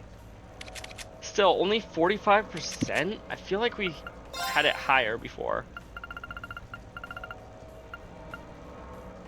Let's go with red shoes. Golden mail. Ah, they automatically upgraded her equipment, but didn't take into account the fact that I was going for evasion.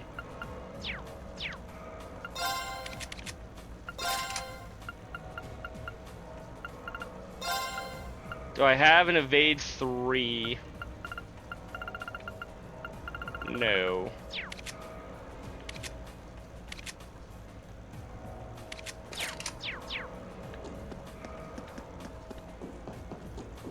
Alrighty.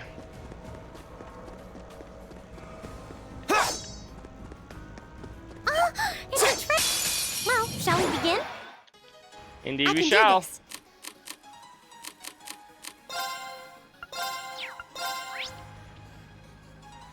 Large bat monster, a steady diet of ore has made its fur as hard as steel. Now! Broken. I'll handle More it. importantly, there's nothing that I can never mind, I didn't realize that I still need to learn its items drop, so battle scope it is. Alright. Chaos This one's got Trigger. your name on it. Hope you like it.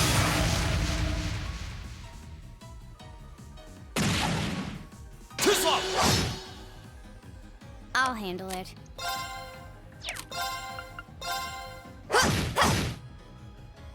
Here we go. Just get some more CP. Why don't My ya? turn. Right. Go. Broken. Too slow. My turn. Now's our chance. Gotcha. Okay. Leave it to me. Okay. Bullet Cyclone. 1, 2.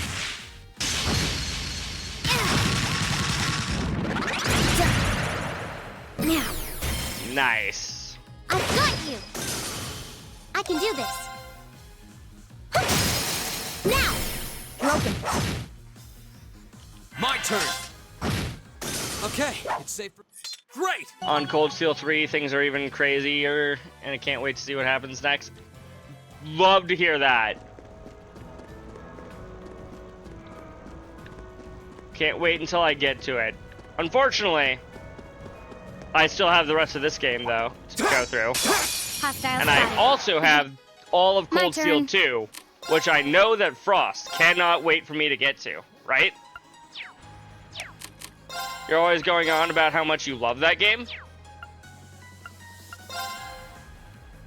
Here we go.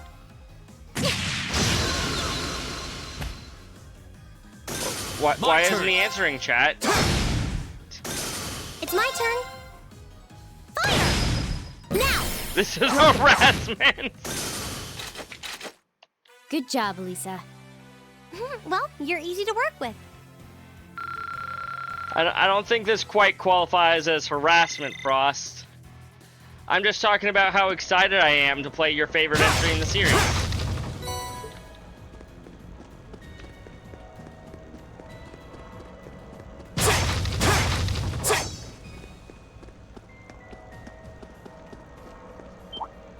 Because Frost's favorite Machias makes a big comeback. Ah, that explains it. That explains why you love the game so much. Burn to ash! You get to see more Machias. My turn. My turn. Go get him! Go! Oh, I should have just gone for burst. Too slow.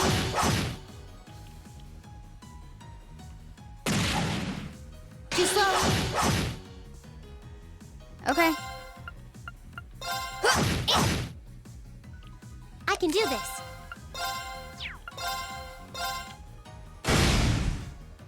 Now! Time to finish this. Okay. Gotcha! My turn. Here we go! Go! Gotcha!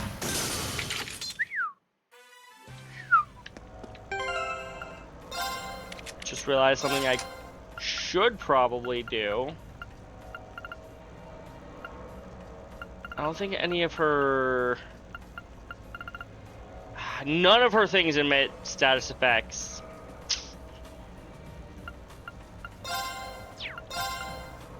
Okay, we can remove this. In exchange for...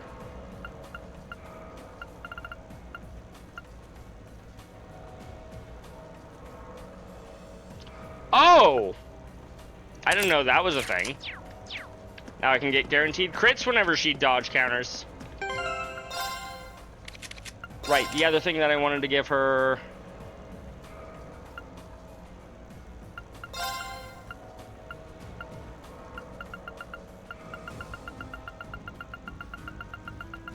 Where's blind?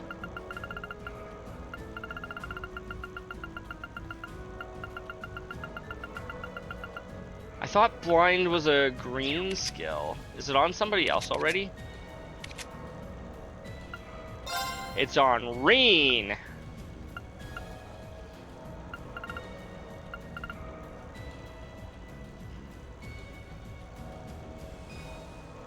Interesting.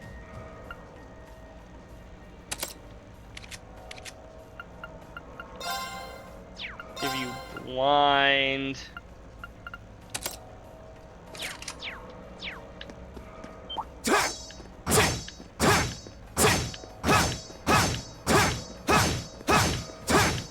I can do that. Okay.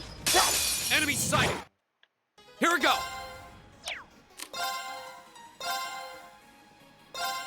There! It's my turn.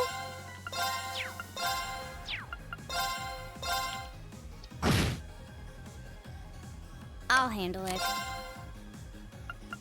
Now... Here we go. She is not only trying to...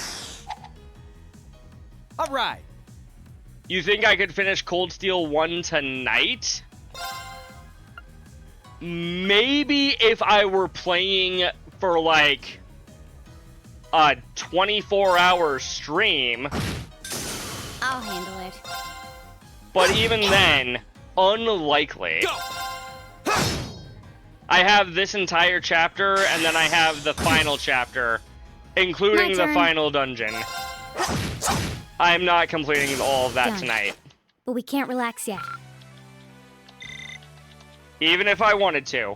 It's just not happening.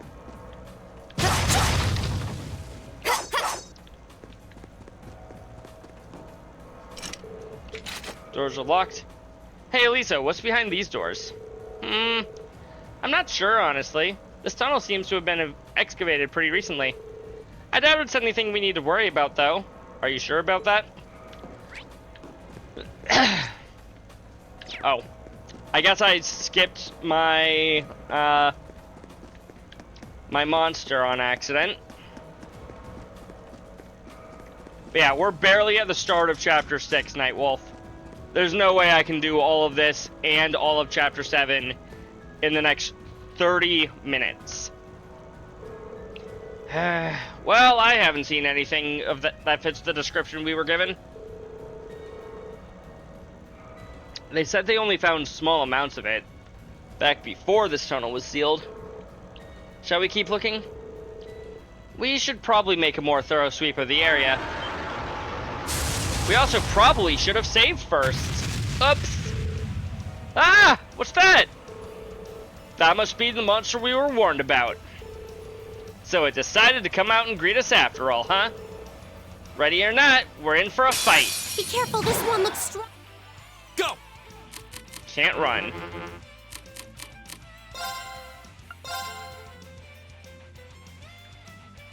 Well, Frost, you wanted a fight where I didn't have the luxury of a save behind me.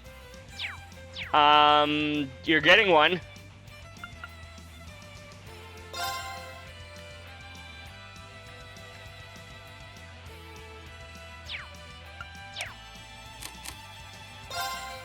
All right, let's do Whether this. I want one or not. Leave it to me.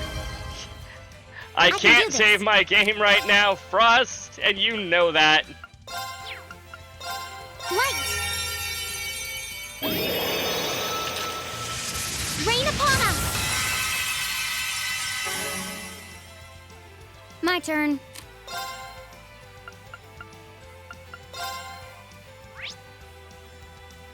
Can you even be blinded? Nope. You can.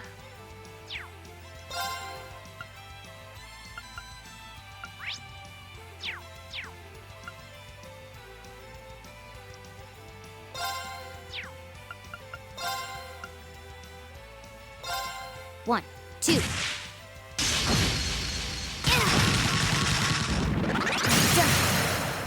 Got it. I've got you! Leave it to me.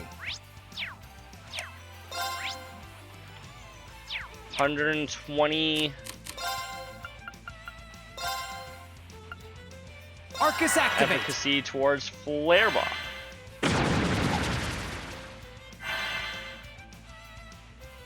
I'll handle it.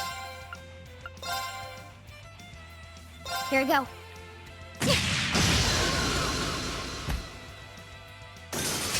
Double kill. Here we go.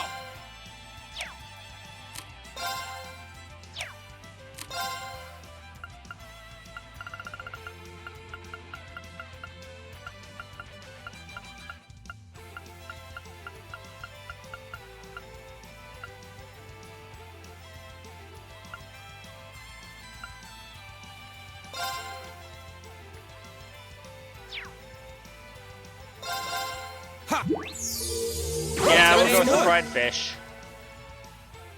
Speed up is always a good sign.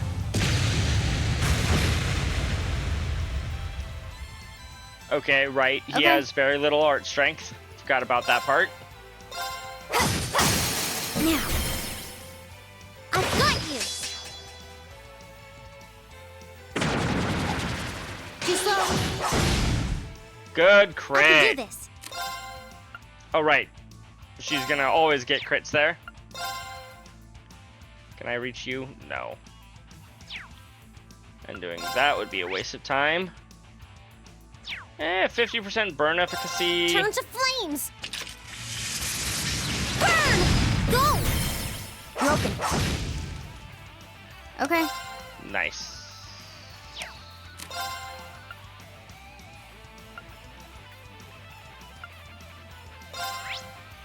Where's your seal efficacy? 50%. One, two.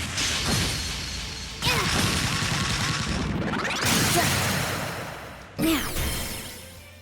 I've got you! My turn.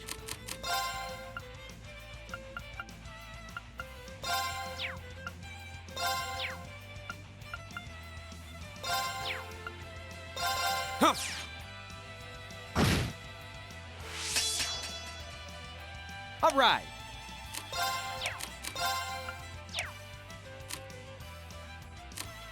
All yours. I'll try at least. Yeah.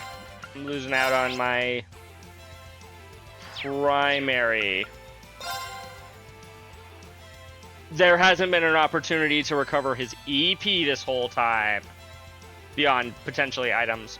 Okay. Focus activate. I can do Good this. to know.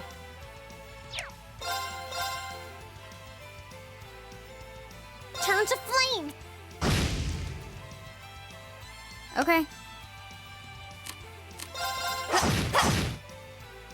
Go.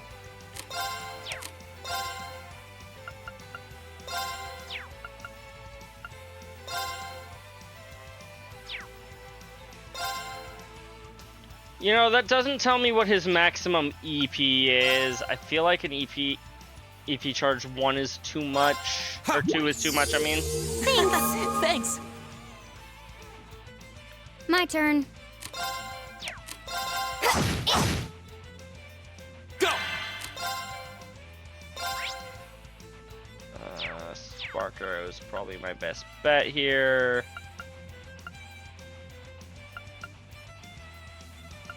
Unless Golden Spear. 601. Yeah, like basically nothing.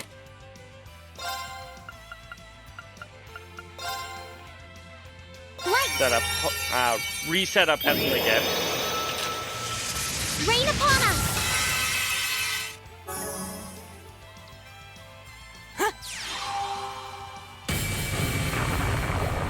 Alrighty. See what this deals to you. I guess I could have also Fortuna'd. That would have helped make this even stronger. Never mind. Fortuna unnecessary.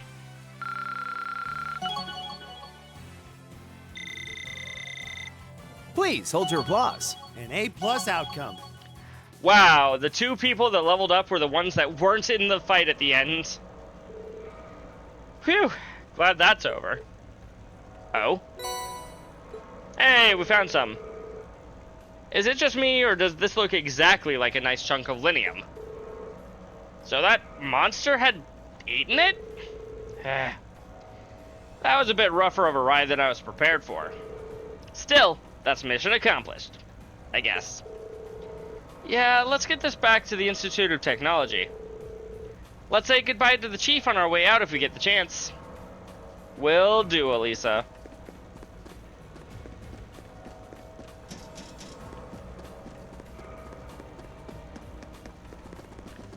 Will do. I spied treasure. There was a treasure chest around here that I missed. Well, Found it. My turn.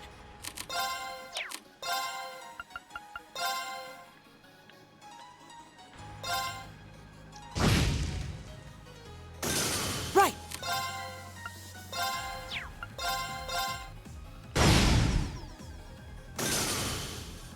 I'll handle it. got it. I've got you. I can do this. Why didn't she counterattack? Okay. Dang it, video game.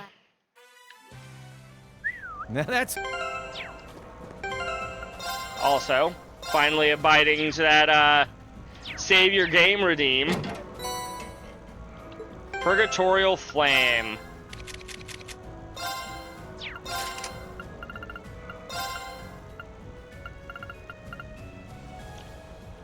%50 chance to burn. Summon the flames of Gehenna to turn enemies to ash. It's a small area, but 50% burn chance. I don't know.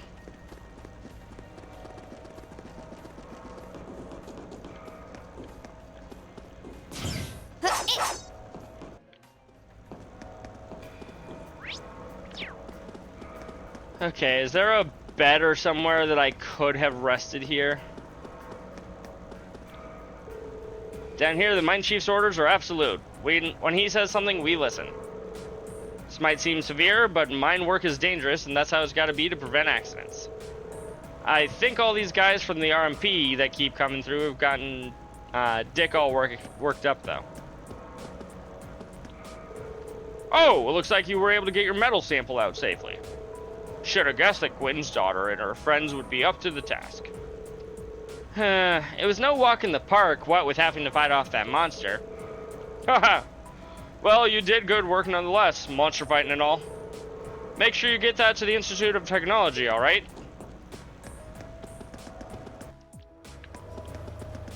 Nope, no opportunity to recover for Mira instead of a item. So I guess we're probably using an EP recovery item on our way back. A dangerous foe. Stay on guard. Be careful, this one. My turn.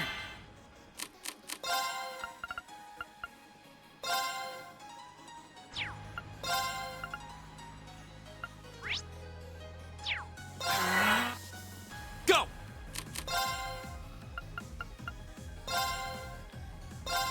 Ha! Thanks. Thanks.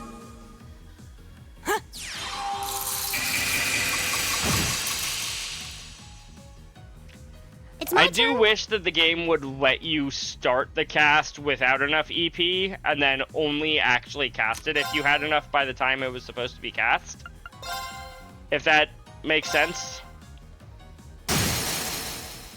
Now, time to finish this. Yeah, okay. So like, let me cast my 500 EP spell when I only have 400. But then be like, okay, you gotta figure out how to give yourself 100 more EP before the spell resolves. Otherwise, it just does jack all. 1, 2. Can I explain it in a different way? I'd rather not. I feel like I've explained it well enough. I've got you. Right. At least I'd say that I've explained it well enough. Arcus. Guess you'll never know. Exactly. Ha! Here we go. Okay. Oh, hey, we're poisoned. 1, 2.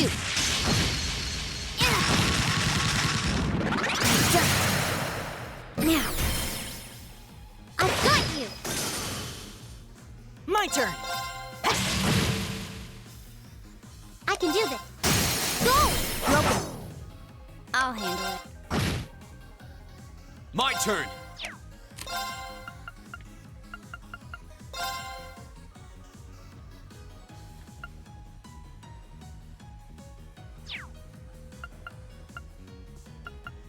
I guess it doesn't really matter since it's a 0 EP anyways. Thanks.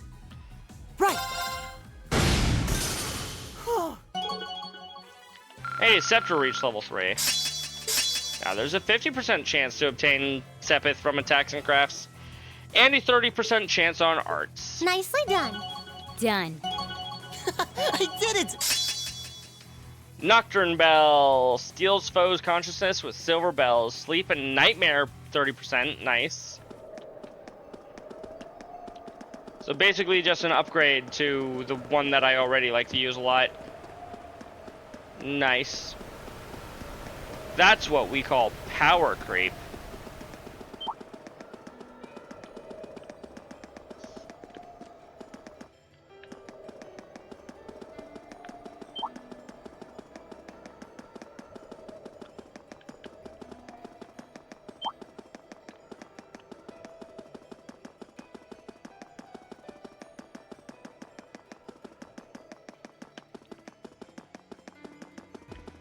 Alrighty, 1250. I'm gonna go turn in this quest. And then before we go and talk to our mom? Elisa's mom. Before we go and talk to Elisa's mom, I'm probably gonna call it for the night.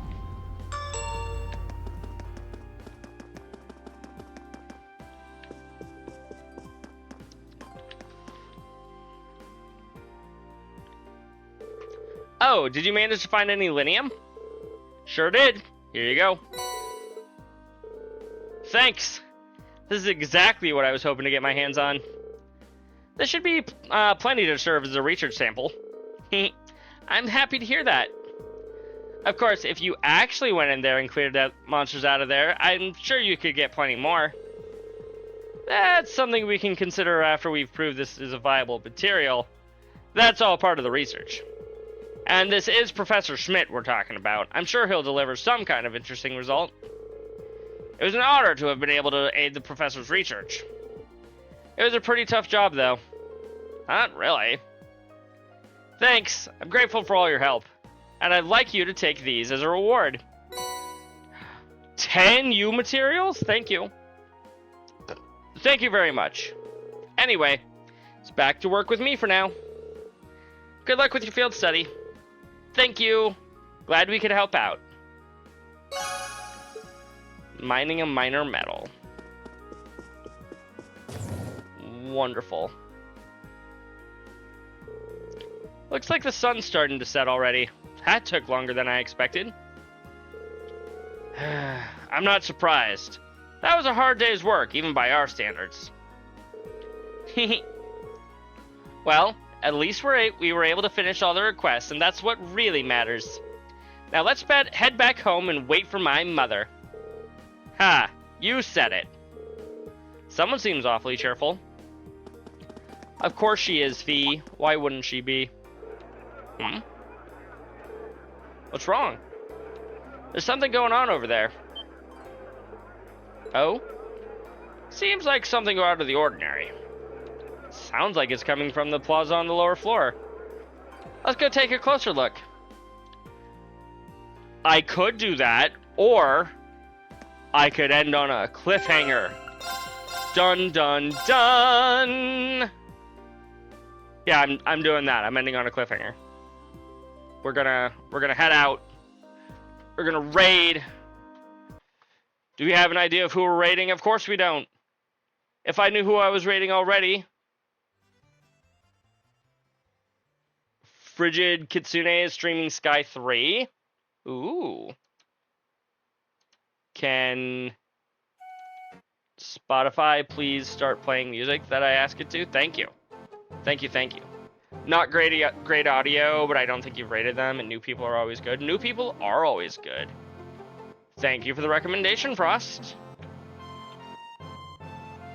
Seems like a decent person. Well, we shall all find out together. Frigid Kitsune. I hope I spelled that right. And by spelled, I mean I just copied what you wrote, Frost. As per normal, we can go and share them some love with this message.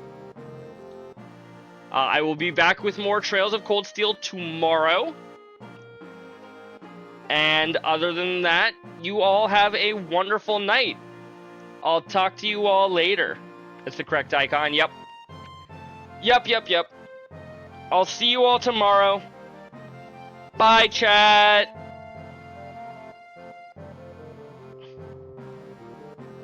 Huzzah.